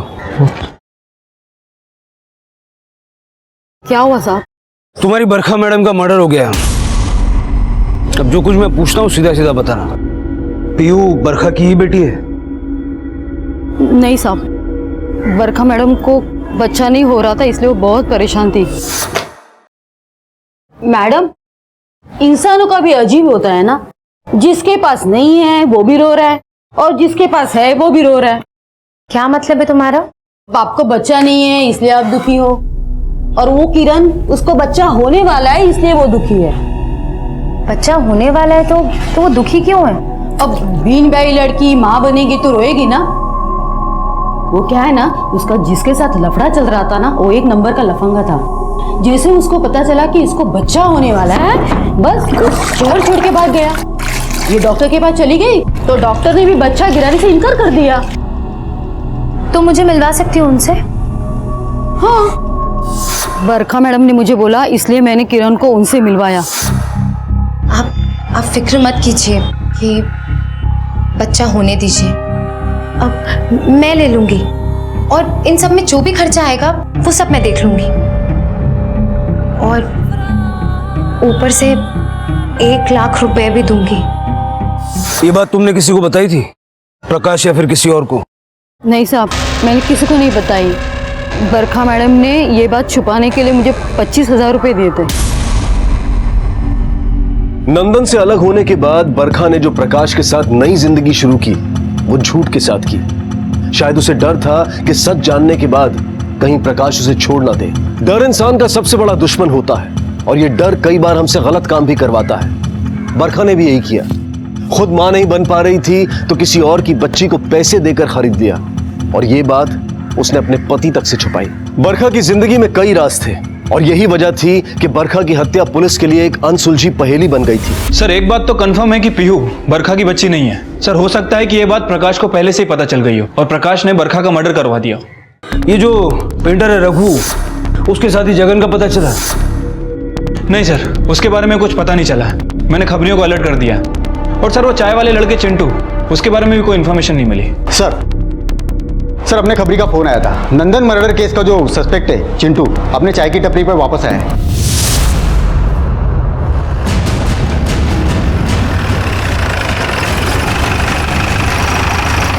तू चिंटू है क्या? नंदन के घर पे चाय लेके जाता है? हाँ साहब, ये मर्डर वाले दिन भी वहां गया था, इसने बताया मुझे। मर्डर देखने गया था ना? चल पुलिस स्टेशन की चाय पिलाता हूँ तुझे। एक झूठ बोलेगा 100 डंडे पड़ेंगे। साहब मैं क्यों झूठ बोलूं? मैंने कुछ भी नहीं किया है। भागा क्यों था फिर? सर वो भागा नहीं था, वो गांव गया था, घर वालों की बड़ी याद आ रही थी। बहुत याद आती है, याद करके बता।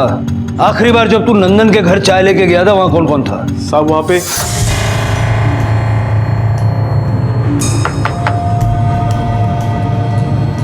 क्या है? वो चाय का गिलास दो ना खाली। रुको। उसके माथे पे चोट लगी हुई थी और खून पोंछा हुआ था साहब। औरत की शक्ल ठीक से याद है ना? हाँ साहब। कुलकर्णी स्केच बनवाओ।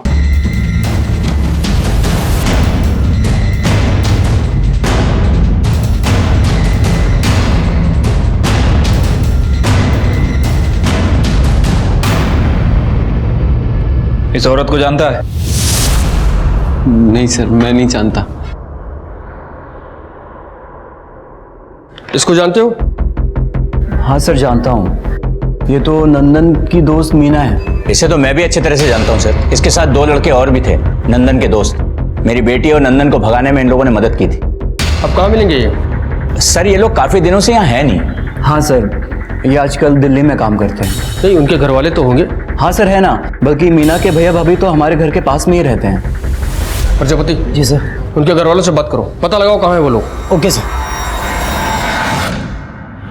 यहाँ पे हमें क्यों लाया? हमने क्या किया साहब?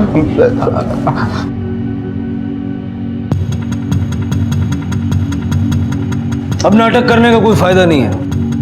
हम जानते हैं कि तुम तीनों ने मिलकर नंदन की हत्या की है। सीधा सीधा सच सच बता दो, इसमें तुम्हारा फायदा है। हो सकता है सजा कम हो जाए।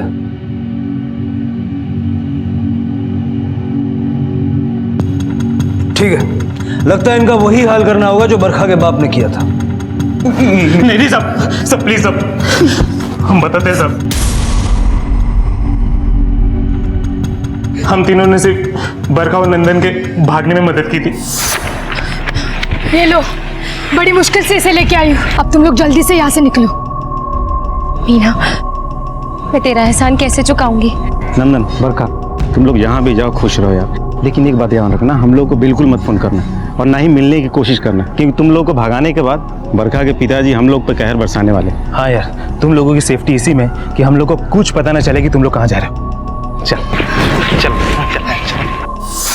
साहब, उस कांड के बाद बरखा का बाप हमारी जिंदगी में शामत बनकर आ गया था साहब। अब समझ में आया तुम लोगों को कि मैं तुम्हें थाने लेकर क्यों नहीं गया? क्योंकि अगर थाने लेकर जाता तो वहां सिर्फ 3rd डिग्री का इस्तेमाल होता। यहाँ तो 4, 5, 6। बताओ, मेरी बेटी को लेकर वो कहां गया है? बोलो। अगर 5वीं डिग्री का इस्तेमाल हुआ, अपनी अपनी जान से हाथ धो बैठोगे। कहां मेरी बेटी को लेकर गया वो? बोलो। सर बताने के लिए हमें कुछ पता तो होना चाहिए ना। हमें सच में नहीं मालूम कि वो कहाँ गए। सर, हमने उनकी भागने में मदद जरूर की है, लेकिन सच में नहीं पता है कि वो कहाँ है सर। प्लीज सर, जाने दो हमको। देखो, हम सच कह रहे सर।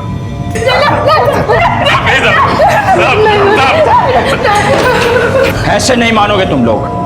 तुम लोगों ने मेरी इज्जत मिट्टी में मिलाने के लिए उन दोनों को भागने में मदद की। अब जब तुम्हारी आंखों के सामने तुम्हारी दोस्त की इज्जत उतरेगी, तब शायद तुम्हें समझ में आएगा इज्जत उतारना क्या होता है।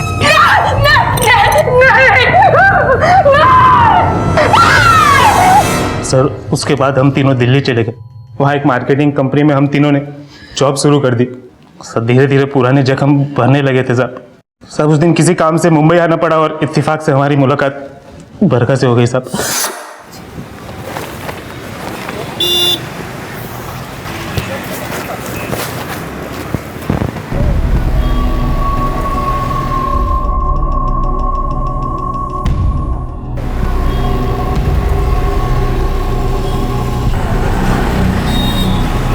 आप लोग, बरखा,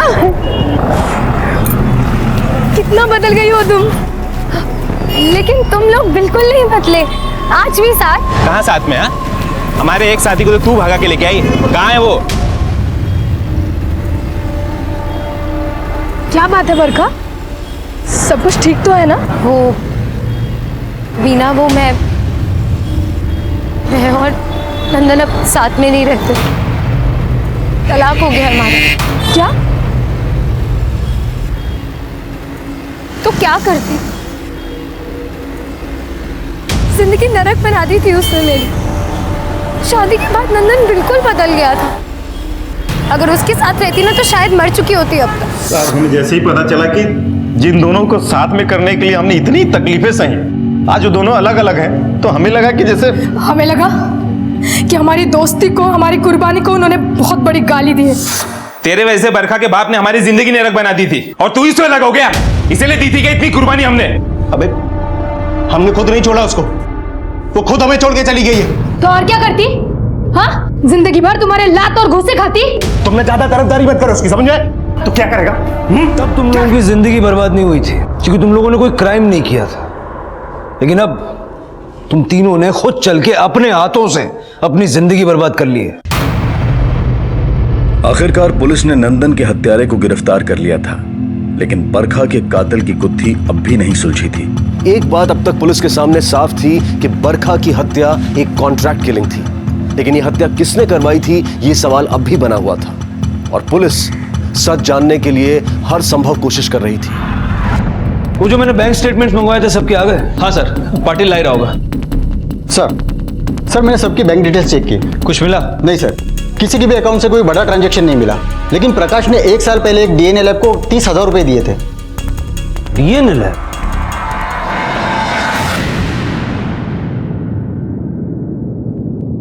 सर आप लोगों ने मुझे यहां क्यों बिठा के रखा है? आपको जो भी पूछना था वहां भी पूछ सकते थे आप।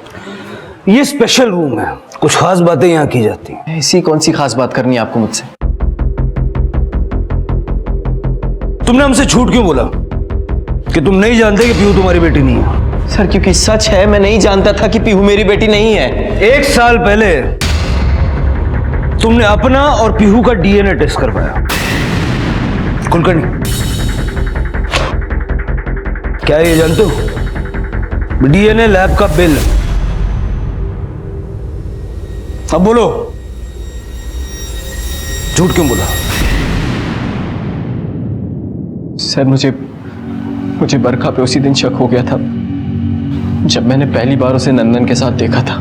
तुमने बताया कि नंदन को तुमने 2 महीने पहले देखा था और ये डीएनए टेस्ट 1 साल पहले। नहीं सर, मैंने नंदन को 2 महीने पहले नहीं, 1 साल पहले ही देखा था।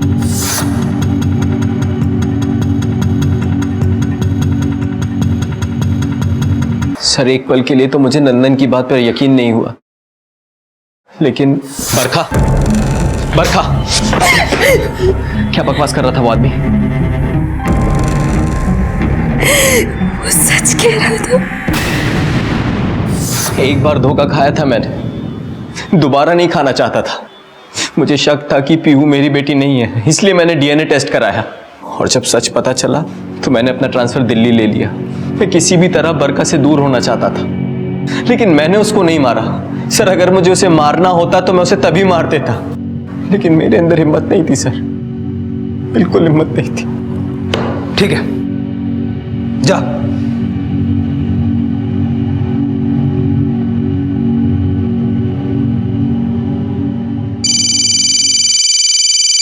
हेलो, क्या? ठीक है, तुम नजर रखो। ओके सर, खबरी का फोन था, कह रहा था कि रघु का दोस्त जगन उसी एरिया में। उठा लो। Okay sir.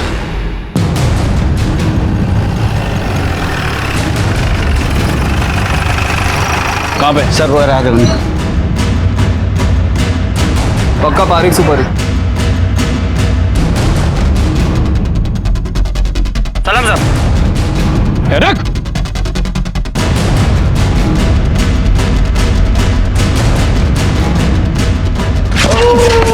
बरखा के घर भी गया था ना? बोल वरना चमड़ी उधेड़ दूंगा। बोल। गलती हो गई साहब, गलती हो गई, मुझे नहीं जाना चाहिए था रघु के साथ साथ।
साहब घर में बच्चे हमको नहीं मिले और यही बहाना बना कि रघु ने मुझे पैसा देने से मना कर दिया था साहब।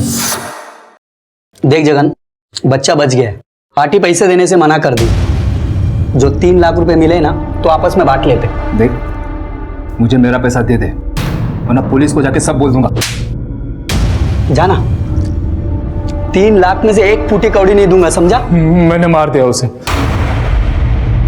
बरखा और उसके बच्चे को मारने के लिए पैसे किसने दिए तुझे?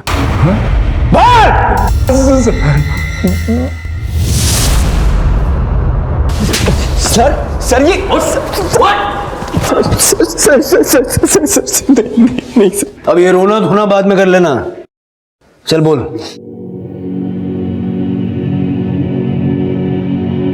सर आपको पता है सबसे ज्यादा नफरत कहाँ होती है? वहीं जहां सबसे ज्यादा प्यार होता है। मैं बरखा के लिए अपने माँ बाप से लड़ गया, लेकिन वो मुझे जब पता चला कि मेरा और पीओ का डीएनए मैच नहीं करता है तो मुझे लगा कि उसका किसी से अफेयर चल रहा है। एक बार बरखा से पूछ लेता, वही बता देती कि वो पीहू की बायोलॉजिकल मदर नहीं थी। सर मैं गुस्से में पागल हो गया था। बरखा से अलग होने का इसके अलावा मुझे और कोई रास्ता नजर नहीं आ रहा था। इस बच्ची की परवरिश अब आप अपने एनजीओ के थ्रू कीजिएगा। पीहू बेटा, ये बहुत अच्छी आंटी है, आपका एकदम अच्छे से ख्याल रखिएगा।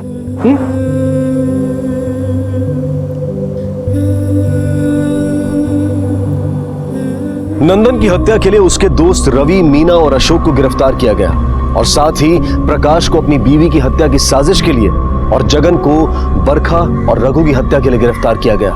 जिंदगी में अपनों द्वारा धोखा दिया जाना कोई नई बात नहीं है। ऐसा होने पर नफरत, गुस्सा और बदले की भावना मन में आना भी स्वाभाविक है, लेकिन माफ करने की भावना उससे बढ़कर होती है।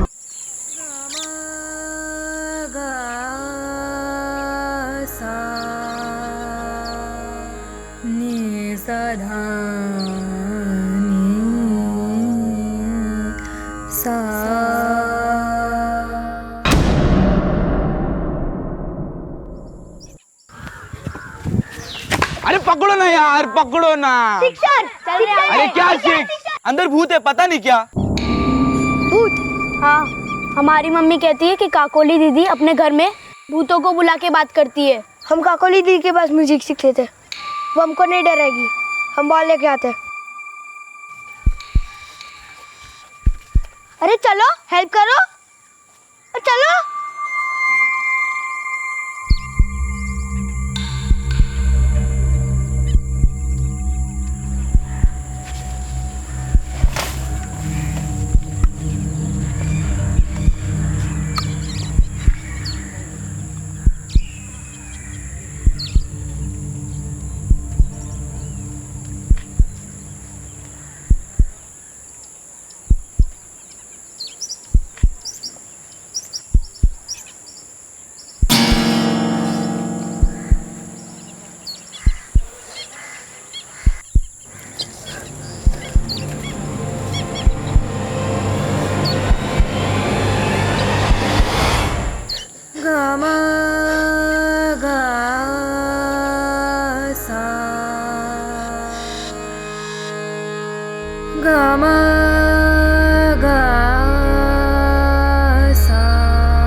काकोली दीदी, ये कौन सा राग है?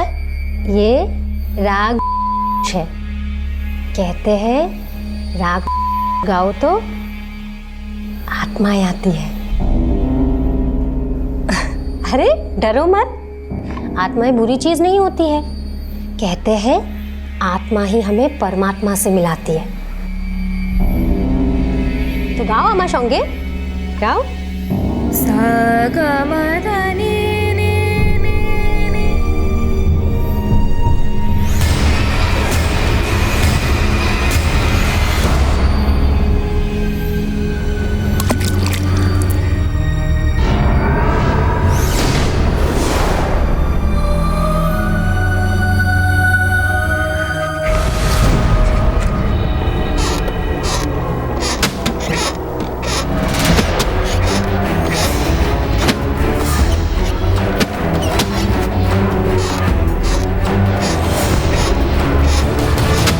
झारखंड के धनबाद की रहने वाली काकोली के बारे में यह मशहूर था कि वो ब्लैक मैजिक करती है और आत्माओं को बुलाकर उनसे बातें करती है, और इस बात पर विश्वास भी किया जाता था।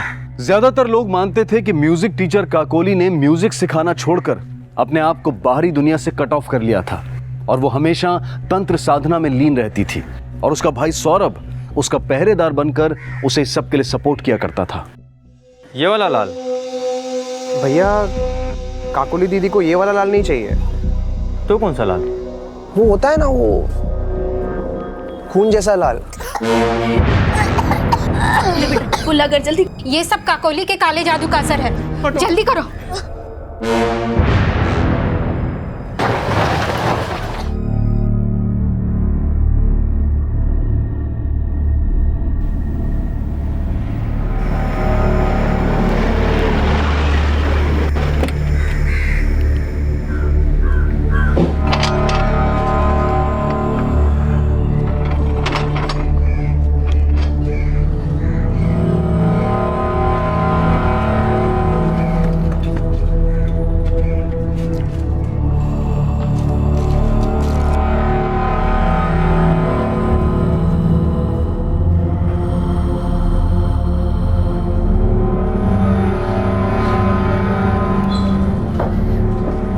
काकोली दीदी, सॉरी दीदी, हमने आपको डिस्टर्ब कर दिया। आप करिए म्यूजिक प्रैक्टिस, हम आते हैं। अच्छा हाँ दीदी, एक और चीज, आपका फेवरेट लाल दुपट्टा एक बार ट्राई कीजिए। लगता है पिज्जा वाला आ गया होगा। दीदी हम इसे यही रख देते हैं, आप ट्राई कर लीजिएगा। हाँ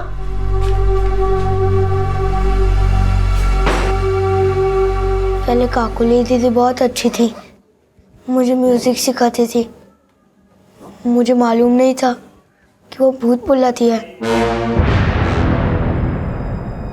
भूत भूत कुछ नहीं होता बेटा।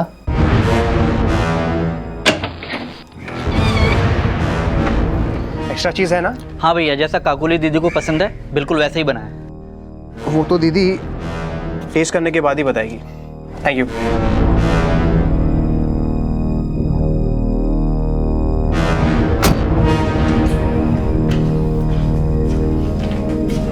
सुन सर, ये आपकी मेडिसिन का वक्त हो गया।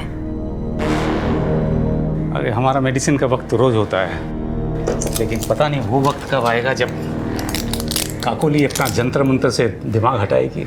आपको भी ऐसा लगता है कि काकोली मैडम जादू टोने की प्रैक्टिस करती है? कुछ तो करती है, तभी तो सौरभ के अलावा किसी को अपने कमरे में आने नहीं देती है। दीदी पिज्जा आ गया। लेकिन आज हम पता करके रहेंगे वो करती क्या है।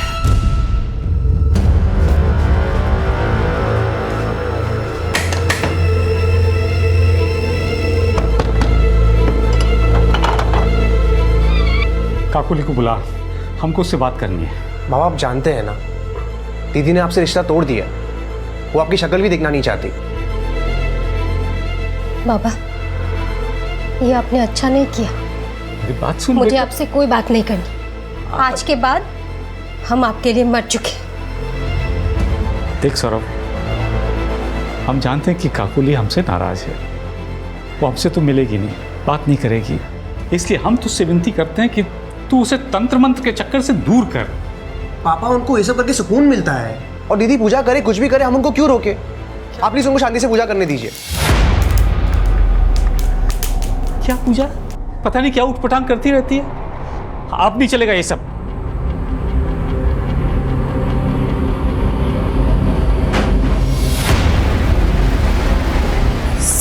सर क्या हुआ?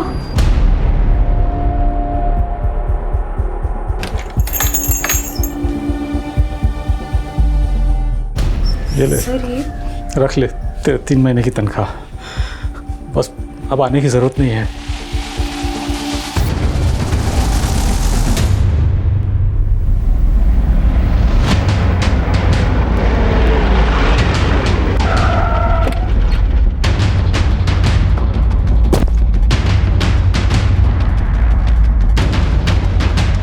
हट जाइए, हटिए, पीछे हटिए, पीछे हटिए। चलिए।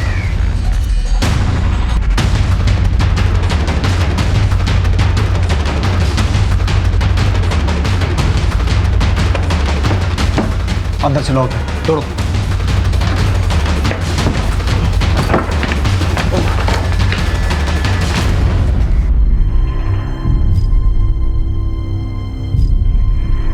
सर हम यहाँ पड़ोस में ही रहते हैं। रात को सोने के वक्त जब हम खिड़की बंद करने के लिए उठे तो देखा कि यहाँ से धुआं निकल रहा है। अगर धुआं रात से ही उठ रहा था तो आपने रात को चेक क्यों नहीं किया?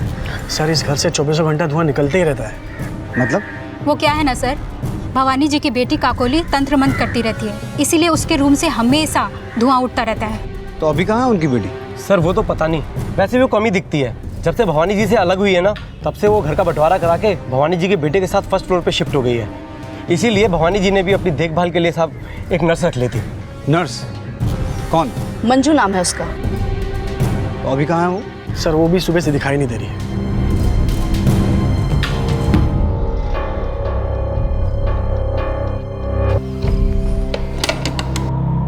भवानी जी की बेटी के साथ भवानी जी का बेटा यहीं रहता था? जी सर। उसका रिश्ता कैसा था भवानी जी के साथ?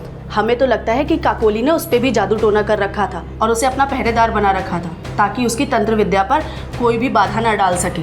क्या नाम बताया आपने भवानी जी के बेटे और बेटी का? सर बेटी का नाम काकोली और बेटे का नाम सौरभ।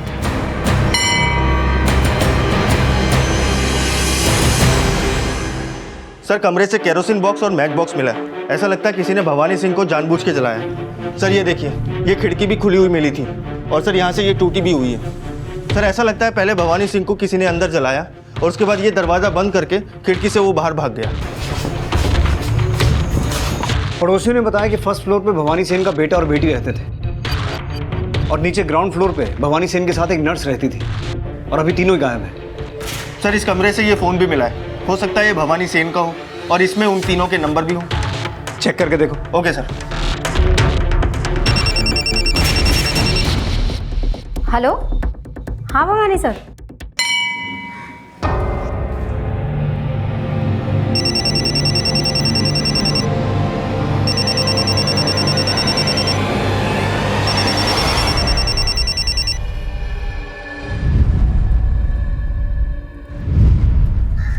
हेलो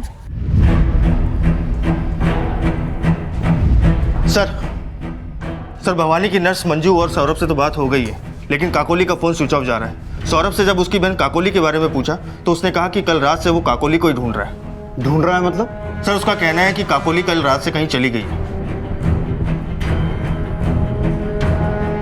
हम कहे थे बाबा से काकोली दीदी से मत मिलो।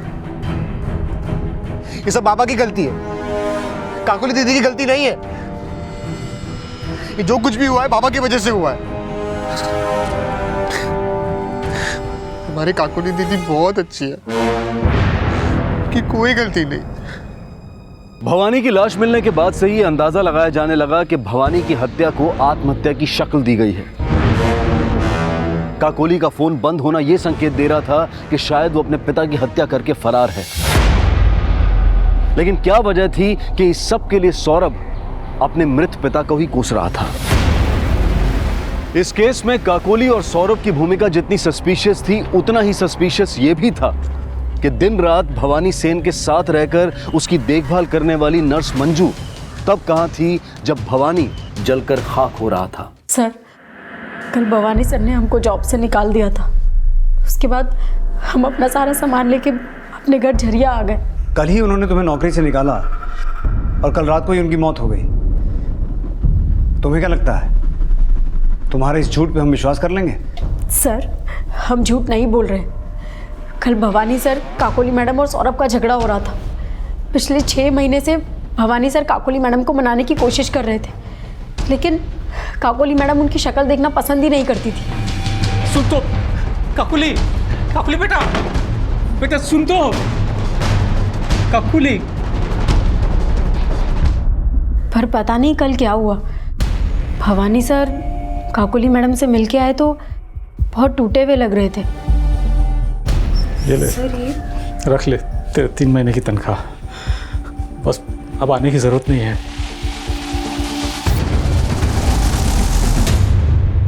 तुम्हारी ये बात सच है?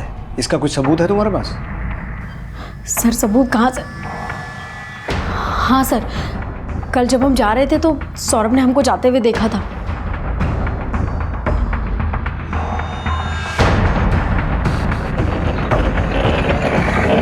हाँ सर, हमने मंजू को अपना सामान लेकर घर से बाहर जाते हुए देखा था और फिर जैसे हम अपने कमरे में गए तो दीदी वहाँ से चली गई थी। हम तब से काकोली दीदी को ढूंढ रहे हैं। उसके बाद घर में क्या हुआ ये हमें नहीं पता। सौरभ, ऐसा भी तो हो सकता है कि सब कुछ तुम्हारे सामने हुआ हो, तुम्हें पता हो कि काकोली कहाँ है। सर, हम जानते हैं कि हमारी दीदी गायब हुई है, लेकिन आप उन पर ऐसे शक नहीं कर सकते। चलो शक नहीं करते, लेकिन एक बात तो पक्का है ना कि काकोली और तुम्हारे फादर के बीच में झगड़ा चल रहा था। तो ऐसा क्या हुआ कि तुम दोनों फर्स्ट फ्लोर पे रहने चले गए? ये हमारी फैमिली का पर्सनल मैटर है। तुम्हारे फादर का मर्डर हो गया और तुम पर्सनल मैटर की पीपड़ी बजाए जा रहे हो। सर प्लीज़ फोर्स मत कीजिए, हम नहीं बता सकते आपको। हमको नहीं पता कि काकोली मैडम और भवानी सर के बीच में झगड़ा क्यों हुआ, लेकिन उस दिन के बाद से काकोली मैडम ने भवानी सर से बात करना बंद कर दिया और ऊपर वाले कमरे में अकेले में कुछ तंत्र साधना करने लग गई। दीदी को पूजा करके शांति मिलती है, इसलिए वो पूजा करती है। लेकिन हमने तो सुना है कि तुम्हारी दीदी काला जादू किया करती है। हाँ सर, लेकिन उन्होंने कभी किसी का बुरा नहीं सोचा। वो दुखी थी, उन्होंने सबसे बात करना बंद कर दिया था। हमसे भी कम बात करती थी, लेकिन उन्होंने कभी किसी को तकलीफ नहीं पहुंचाई। पर अब दीदी कहाँ है सर, ये हमें नहीं पता। सौरभ, एक बात अच्छे से समझ लो कि अगर हमें पता चला कि तुम्हें पता है कि तुम्हारी दीदी कहाँ है तो ये तुम्हारे लिए अच्छा नहीं होगा। यही नंबर है ना तुम्हारी दीदी का, और तो कोई नंबर नहीं है? नहीं सर। तुम्हारे फोन में तुम्हारी दीदी का तो फोटो होगा ही, दिखाओ जरा।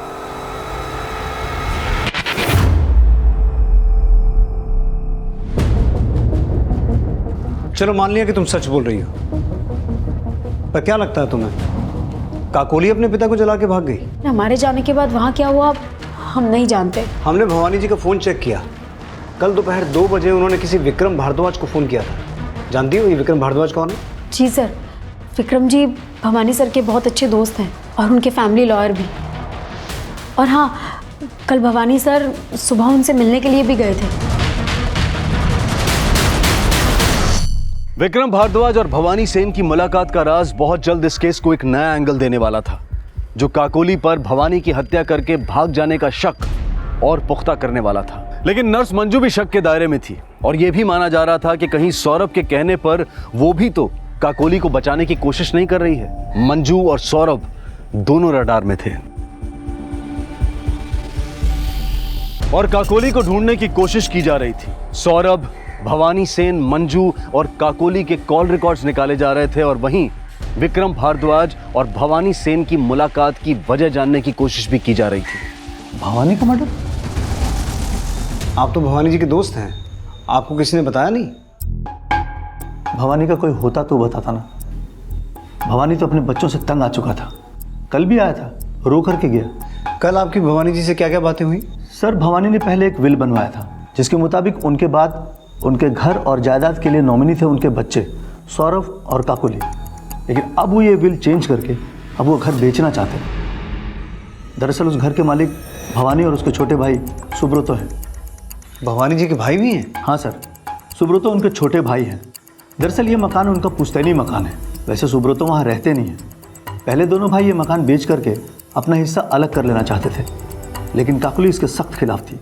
माँ की भावनाएं जुड़ी हुई है इस घर से। मैं अब भी उन्हें यहाँ महसूस करती हूँ। हम नहीं देंगे ये घर बेचने के लिए, कभी नहीं। अरे लेकिन बेटा सुन ना। कल वो कह भी रहा था अगर इस बार वो घर बिका तो ठीक है, वरना ये घर कभी नहीं बिकेगा। ऐसा क्यों? क्योंकि पिछले 6 महीने से काकोली ये अफवाहें फैलाने की कोशिश कर रही है कि उस घर में कुछ आत्माएं आती हैं। इस बात से भवानी बहुत परेशान था। वो विल बदल करके अपने बच्चों को यह जताना चाहता था कि अगर उन लोगों ने ये सब बंद नहीं किया तो उन्हें बेदखल कर देगा अपनी जायदाद से।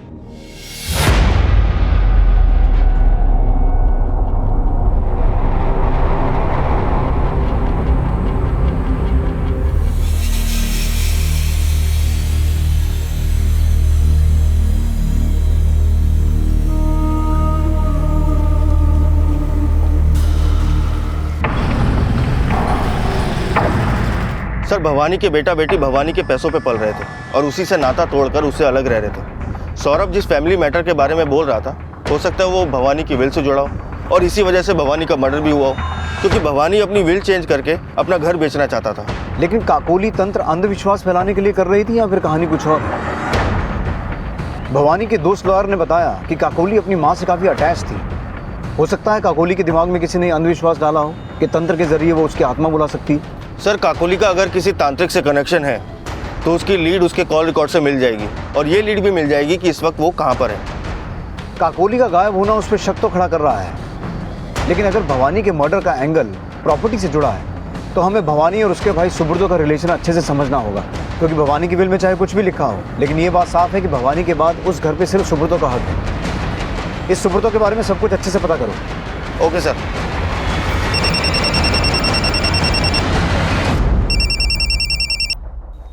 Hello hello Manju.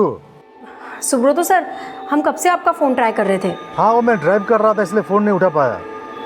वो काकोली का कुछ पता चला? देखिए सर, हम बोल रहे हैं कि काकोली मैडम के बारे में हमको कुछ नहीं पता है। अच्छा, सौरभ अभी कहाँ है? सर वो घर पे नहीं था, हम वहीं से आ रहे हैं।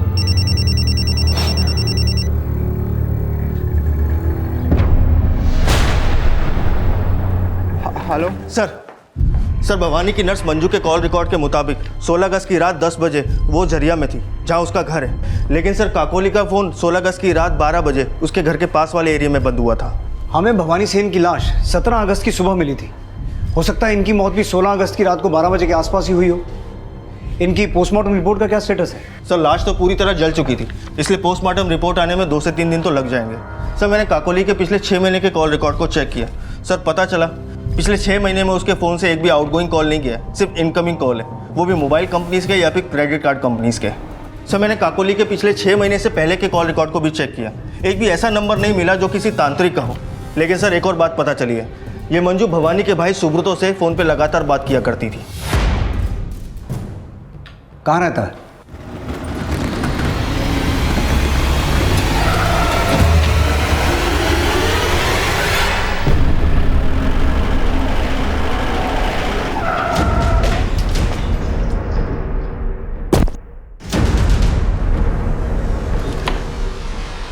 सुब्रतो सेन जी, मेरा नाम सुब्रतो सेन।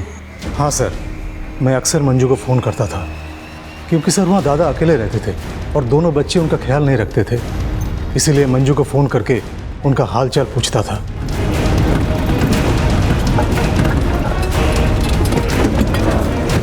तो आपको क्या लगता है भवानी जी को इसलिए जलाकर मारा गया क्योंकि वो काकोली को ब्लैक मैजिक करने से रोकते थे, या फिर भवानी जी की मौत की वजह उस घर से जुड़ी है जो उनके मरने के बाद आपका हो जाएगा? नहीं सर, वो घर मुझे नहीं चाहिए, और वैसे भी अब वो घर कहाँ बिकने वाला है। लेकिन भवानी जी के लॉयर का कहना है कि भवानी जी वो घर बेचना चाहते थे। आपको इस बारे में पता था? जी सर, पता था। दादा उस घर को बेचकर काकोली को उस तंत्र मंत्र से दूर ले जाना चाहते थे। आपके परिवार में और कौन कौन है? मैं, मेरे वाइफ और मेरी बेटी पीहू। बेटी कहाँ है वो? करीब 6 महीने पहले वो यहाँ बोल के गई कि कुछ दिन सौरभ और काकोली के साथ रहना चाहती है। फिर सर अगले दिन मैंने पीहू को फ़ोन किया, उसका फ़ोन बंद था। उसके बाद मैंने सौरभ और काकोली को भी फ़ोन किया, लेकिन उन दोनों ने फ़ोन नहीं उठाया। फिर सर मैंने थक हार के दादा को फ़ोन किया। सर, सुब्रतो दादा का फ़ोन आया। हाँ बोलो। दादा ज़रा पीहू से बात कराइए। पीहू? पीहू तो यहाँ नहीं है। आपकी बेटी पीहू पिछले 6 महीने से गायब है और आपने पुलिस की मदद नहीं ली।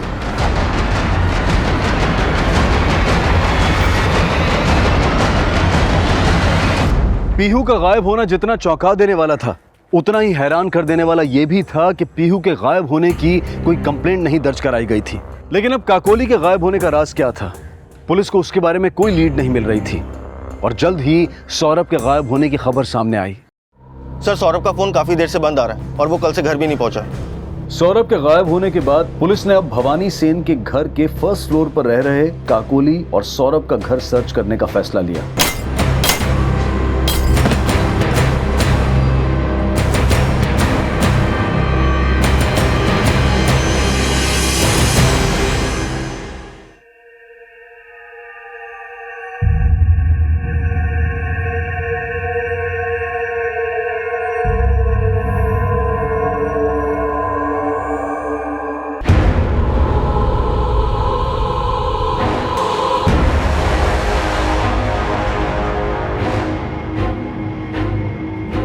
सर तंत्र पूजा में स्केलेटन की पूजा होती है।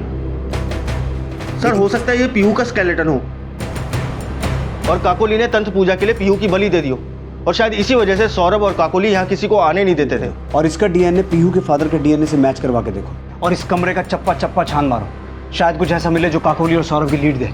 Okay sir.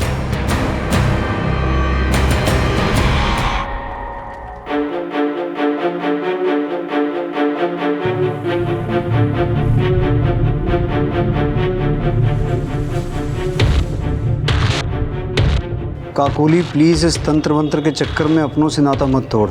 चाहे तो हमें लाख बुरा समझ, लेकिन तेरा बाबा तेरा भला ही चाहता है। प्लीज हमसे बात कर। भवानी सर काकोली मैडम को 6 महीने से मनाने की कोशिश कर रहे थे, फ़ोन से मिलती नहीं थी, तो भवानी सर अपनी सारी बातें एक पेपर पे लिख के उनके कमरे के दरवाजे के नीचे से सरका देते थे। उन चिट्स पर बहुत कुछ ऐसा लिखा था जिससे भवानी और काकोली के मनमुटाव की असल वजह की एक थ्योरी बनने लगी। लेकिन सर भवानी की पोस्टमार्टम रिपोर्ट के हिसाब से उसकी मौत 16 अगस्त की रात तकरीबन 12 बजे के आसपास जलने की वजह से हुई थी। सर केरोसिन टिन पर भी भवानी के ही फिंगरप्रिंट थे, लेकिन सर भवानी के घर के पीछे जो हमें खिड़की खुली हुई मिली थी उस पर सौरभ के फिंगरप्रिंट मिले हैं।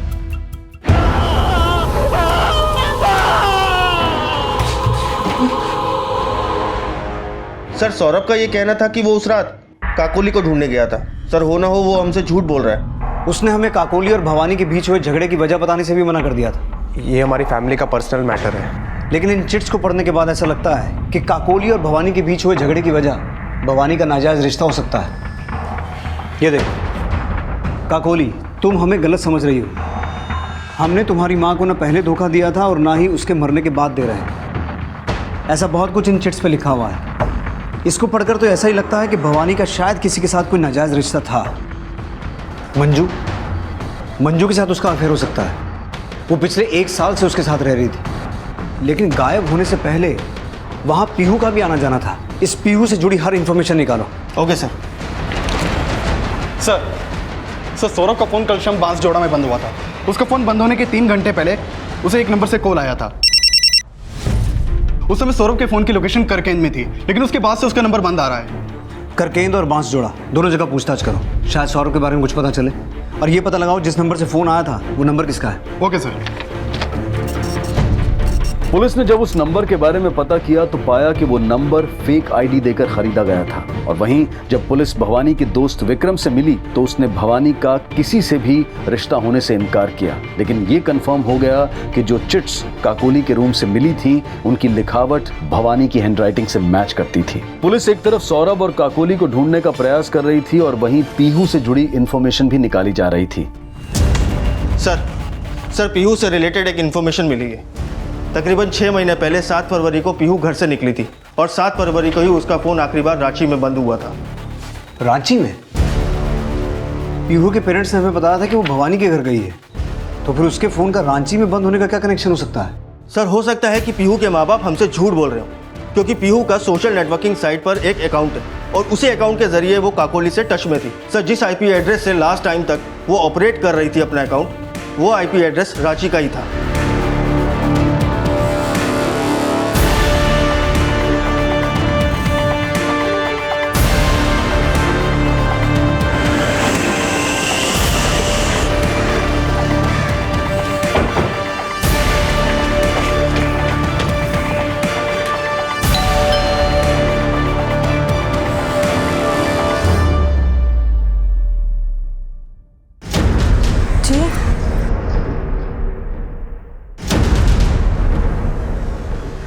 हम झूठ नहीं बोल रहे हैं सर।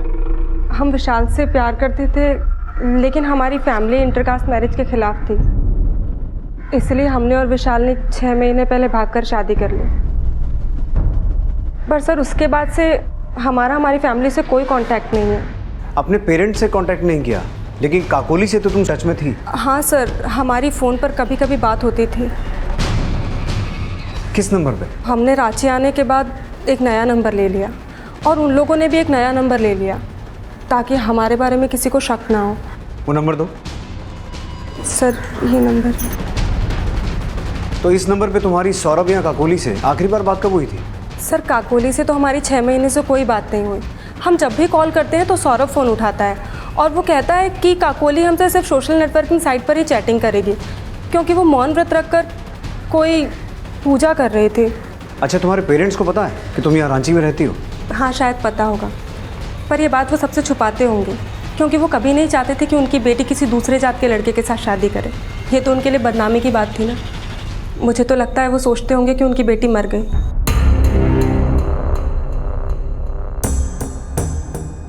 पीहू का बयान जो शक पैदा कर रहा था, उसकी वजह जानने के लिए अब काकोली और सौरभ के रिश्ते को समझने की कोशिश की जा रही थी। काकोली के कमरे से बरामद हुआ था। सर, पिछले 6 महीने से सौरभ काकोली के कमरे में किसी को जाने नहीं दे रहा। कहीं ऐसा तो नहीं कि जो स्केलेटन हमें काकोली के कमरे से मिला था वो काकोली का ही हो सकता है। उस स्केलेटन का डीएनए भवानी के डीएनए से मैच करके देखो। लेकिन अगर वो स्केलेटन काकोली का ही है तो काकोली को मारा किसने? सौरभ ने। लेकिन सर, पूछताछ में तो ये बात सामने आई है कि सौरभ काकोली से बहुत प्यार करता था। साहब, सौरभ अक्सर हमारे यहाँ से काकोली के लिए कपड़े लेके जाता था। उसे काकोली की एक एक पसंद पता थी। सर सौरभ भैया ना अपने लिए और काकोली दीदी के लिए रोज एक्स्ट्रा चीज वाला पिज्जा ऑर्डर करते थे। सर, सौरभ और काकोली दीदी पहले यहीं आइसक्रीम खाने आते थे, लेकिन जब से काकोली दीदी तंत्र मंत्र करने लगी तब से सौरभ उनके लिए आइसक्रीम पैक करवा के लेके जाने लगे। काकोली तंत्र करती थी, ये भी सौरभ का ही झूठ होगा, क्योंकि सौरभ के घर की खिड़की से पिछले 6 महीने से हवन का धुआं निकल रहा था। सर, मुझे पक्का यकीन है कि ये हवन कुंड भी इसलिए जलाया जा रहा था ताकि लाश की बदबू को दबाया जा सके। सर, सौरभ भैया हर हफ्ते 10 किलो हवन सामग्री और पूजा का सामान लेके जाते थे मुझसे। इसका मतलब ये हुआ कि पिछले 6 महीने से सौरभ काकोली की लाश के साथ रह रहा था। उसके लिए शॉपिंग करके, उसके लिए पिज्जा ऑर्डर करके वो ये बात छुपाने की कोशिश कर रहा था कि काकोली मर चुकी है। सर, काकोली के कमरे से कुछ ऑडियो सीडीज मिली थी। उन ऑडियो सीडीज में काकोली की आवाज़ में गाने रिकॉर्डेड थे। सर, हो सकता है कि वो गाने इसलिए बजाए जा रहे हो ताकि सबको ये लगे कि काकोली जिंदा है और अभी भी गा रही है। और शायद ये बात भवानी सेन को पता चल गई होगी और उसे जलाकर मारना भी सौरभ की कोई चाल होगी। पीहू ने हमें काकोली और सौरभ का जो दूसरा नंबर दिया था उसके कॉल रिकॉर्ड निकालो। ये पता लगाओ कि वो नंबर कब और कहाँ बंद हुआ था। शायद हमें सौरभ की कोई लीड मिले। मुझे लगता है सौरभ के साथ इस काम में कोई और भी शामिल होगा जो इस बारे में सब जानता होगा। Okay sir. पुलिस सौरभ के दूसरे नंबर के कॉल रिकॉर्ड्स को खंगाल ही रही थी कि तभी सौरभ को एक तांत्रिक के साथ देखे जाने की लीड मिली, जिसको कुछ दिन पहले भी वहां देखा गया था। और पुलिस को उस तांत्रिक के ठिकाने के बारे में पता करने में भी ज्यादा देर नहीं लगी।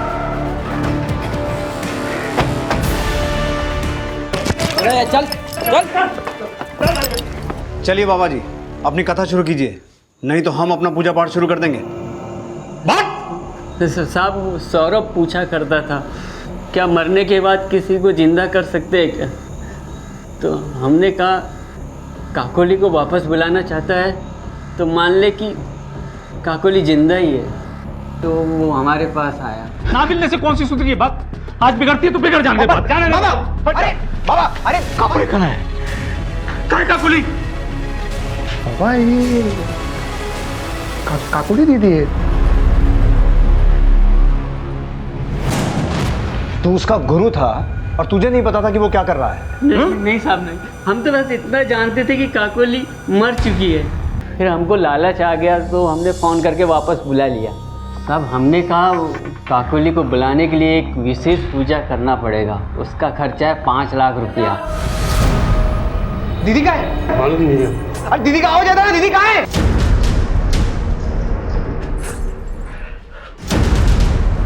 हमारी दीदी कहाँ है? क्या है ये सब? हमने परछाई दिखाई ना। हमें परछाई नहीं, हमें हमारी दीदी चाहिए। दीदी? आप हमें उल्लू बना रहे हो। हमें दीदी हमारी दे दो। हमारी दीदी हमारी दे दो। हमें हमारी दीदी दे दो। साहब, हमारे चेलों ने बड़ी मुश्किल से हमको छुड़ाया और फिर वो वहाँ से चला गया। चला गया या तूने ही मार के उसकी लाश को ठिकाने लगा दिया कहीं? नहीं साहब, हमने ऐसा कुछ भी नहीं किया। बाबा जी की सेवा करो अच्छे से, तब भी सत्य बोलेंगे ये। क्या बाबा जी?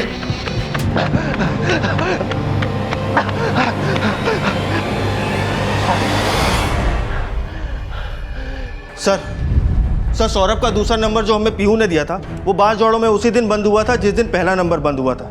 सर, उसके दूसरे नंबर के कॉल रिकॉर्ड से ये पता चला है कि उसके दूसरे नंबर पर भवानी की नर्स मंजू कॉल किया करती थी। मंजू?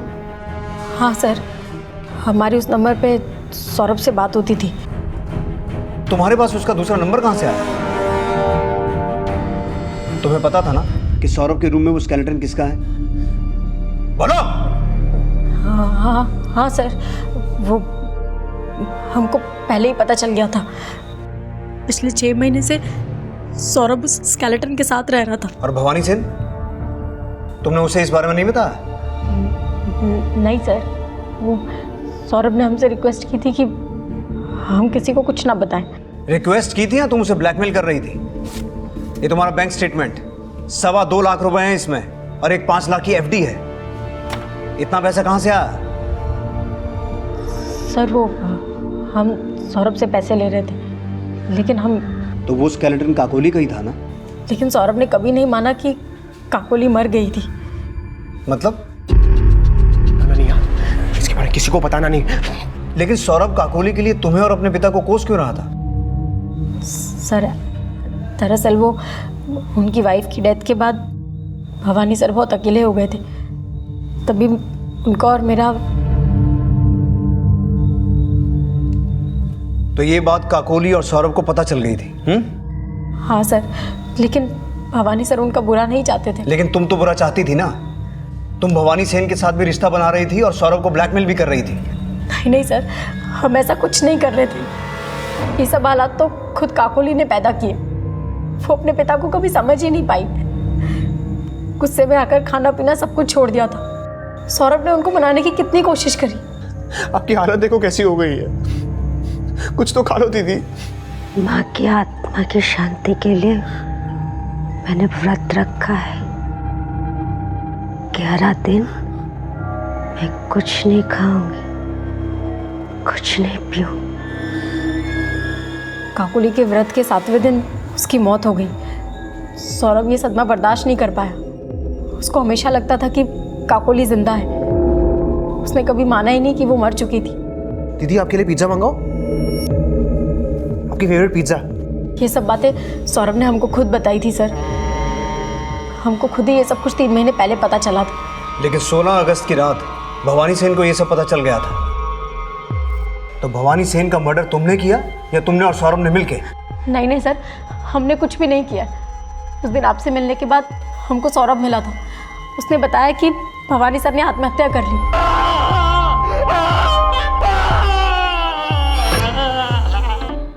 सौरभ उनके कमरे में गया, बचाने की कोशिश की, लेकिन उनका रूम लॉक था। वो पीछे के रास्ते से गया तो वो भागकर ऊपर अपने कमरे में गया, लॉक किया और वहां से भाग गया। मंजू का बयान ये साफ कर रहा था कि वो स्केलेटन काकोली का ही था और जल्द ही डीएनए रिपोर्ट से ये कंफर्म भी हो गया और ये भी साफ हो गया कि काकोली की मौत कई दिनों तक भूखे प्यासे रहने की वजह से हुई थी। लेकिन सौरभ अब कहां था, इसकी कोई लीड नहीं मिल रही थी।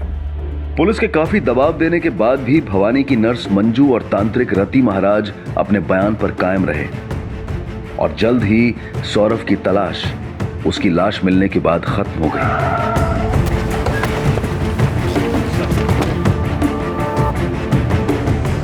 सर सुबह हम यहाँ से जा रहे थे, तब हमने इसकी लाश पानी में तैरते हुए देखी, तभी आप लोगों को फ़ोन किए। आसपास सर्च करो।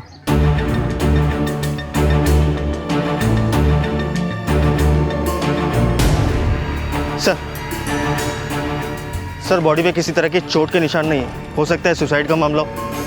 ये भी तो हो सकता है कि इसे डुबाकर मारा गया हो सकता है इसे उस तांत्रिक ने मारा हो जिसे एक्सपोज कर सकता था, या फिर मंजू ने जो इसे ब्लैकमेल कर रही थी, या फिर इसका चाचा जो इसके मरने के बाद उस घर का अकेला मालिक बन जाएगा। सौरभ का फोन बंद हुआ बांसजोड़ा में और बॉडी मिली यहाँ पुटकी में। रवि, इन दोनों एरियाज में फिर से एक बार पूछताछ करो। जितने भी सस्पेक्ट हैं उनके कॉल रिकॉर्ड्स, एलिबाई, जितनी भी पॉसिबिलिटीज हैं सब खंगालो और इसकी बॉडी को पोस्टमार्टम के लिए भिजवाओ। Okay sir. पुलिस हर संभावनाओं को खंगाल रही थी, लेकिन किसी भी सस्पेक्ट के खिलाफ उन्हें कोई लीड नहीं मिल रही थी और सौरभ की पोस्टमार्टम रिपोर्ट से भी यही सामने आया कि सौरभ की मौत पानी में डूबने की वजह से हुई थी।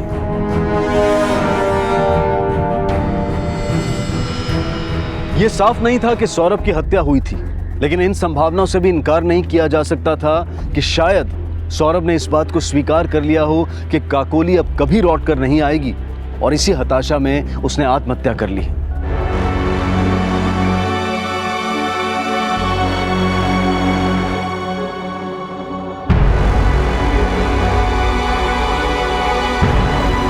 ये केस किसी ठोस नतीजे तक नहीं पहुंच पाया, लेकिन सौरभ के जो बयान सामने आए उससे यही माना गया कि अपनी बहन काकोली को खोकर सौरभ की हताशा उस बेतहाशा में बदल गई जिसमें अक्सर लोग अपने आप को अंधविश्वास में झोंक देते हैं और जिसका फायदा रति महाराज जैसे लोग तो उठाते ही हैं, लेकिन एक जिंदगी के बदले कई और जिंदगियां भी तबाह हो जाती हैं। अब मैं अनूप सोनी आपसे विदा लेता हूं, फिर मुलाकात होगी अगले एपिसोड में एक और चौंका देने वाले केस के साथ। तब तक अपना और अपने परिवार का ख्याल रखें और देखते रहें क्राइम पेट्रोल डायल 100। सबक एक को सीख हम सबको। जय हिंद। क्राइम पेट्रोल के और भी दिलचस्प कहानी देखने के लिए हमारे चैनल को सब्सक्राइब करें और बेल आइकॉन दबाना न भूलें।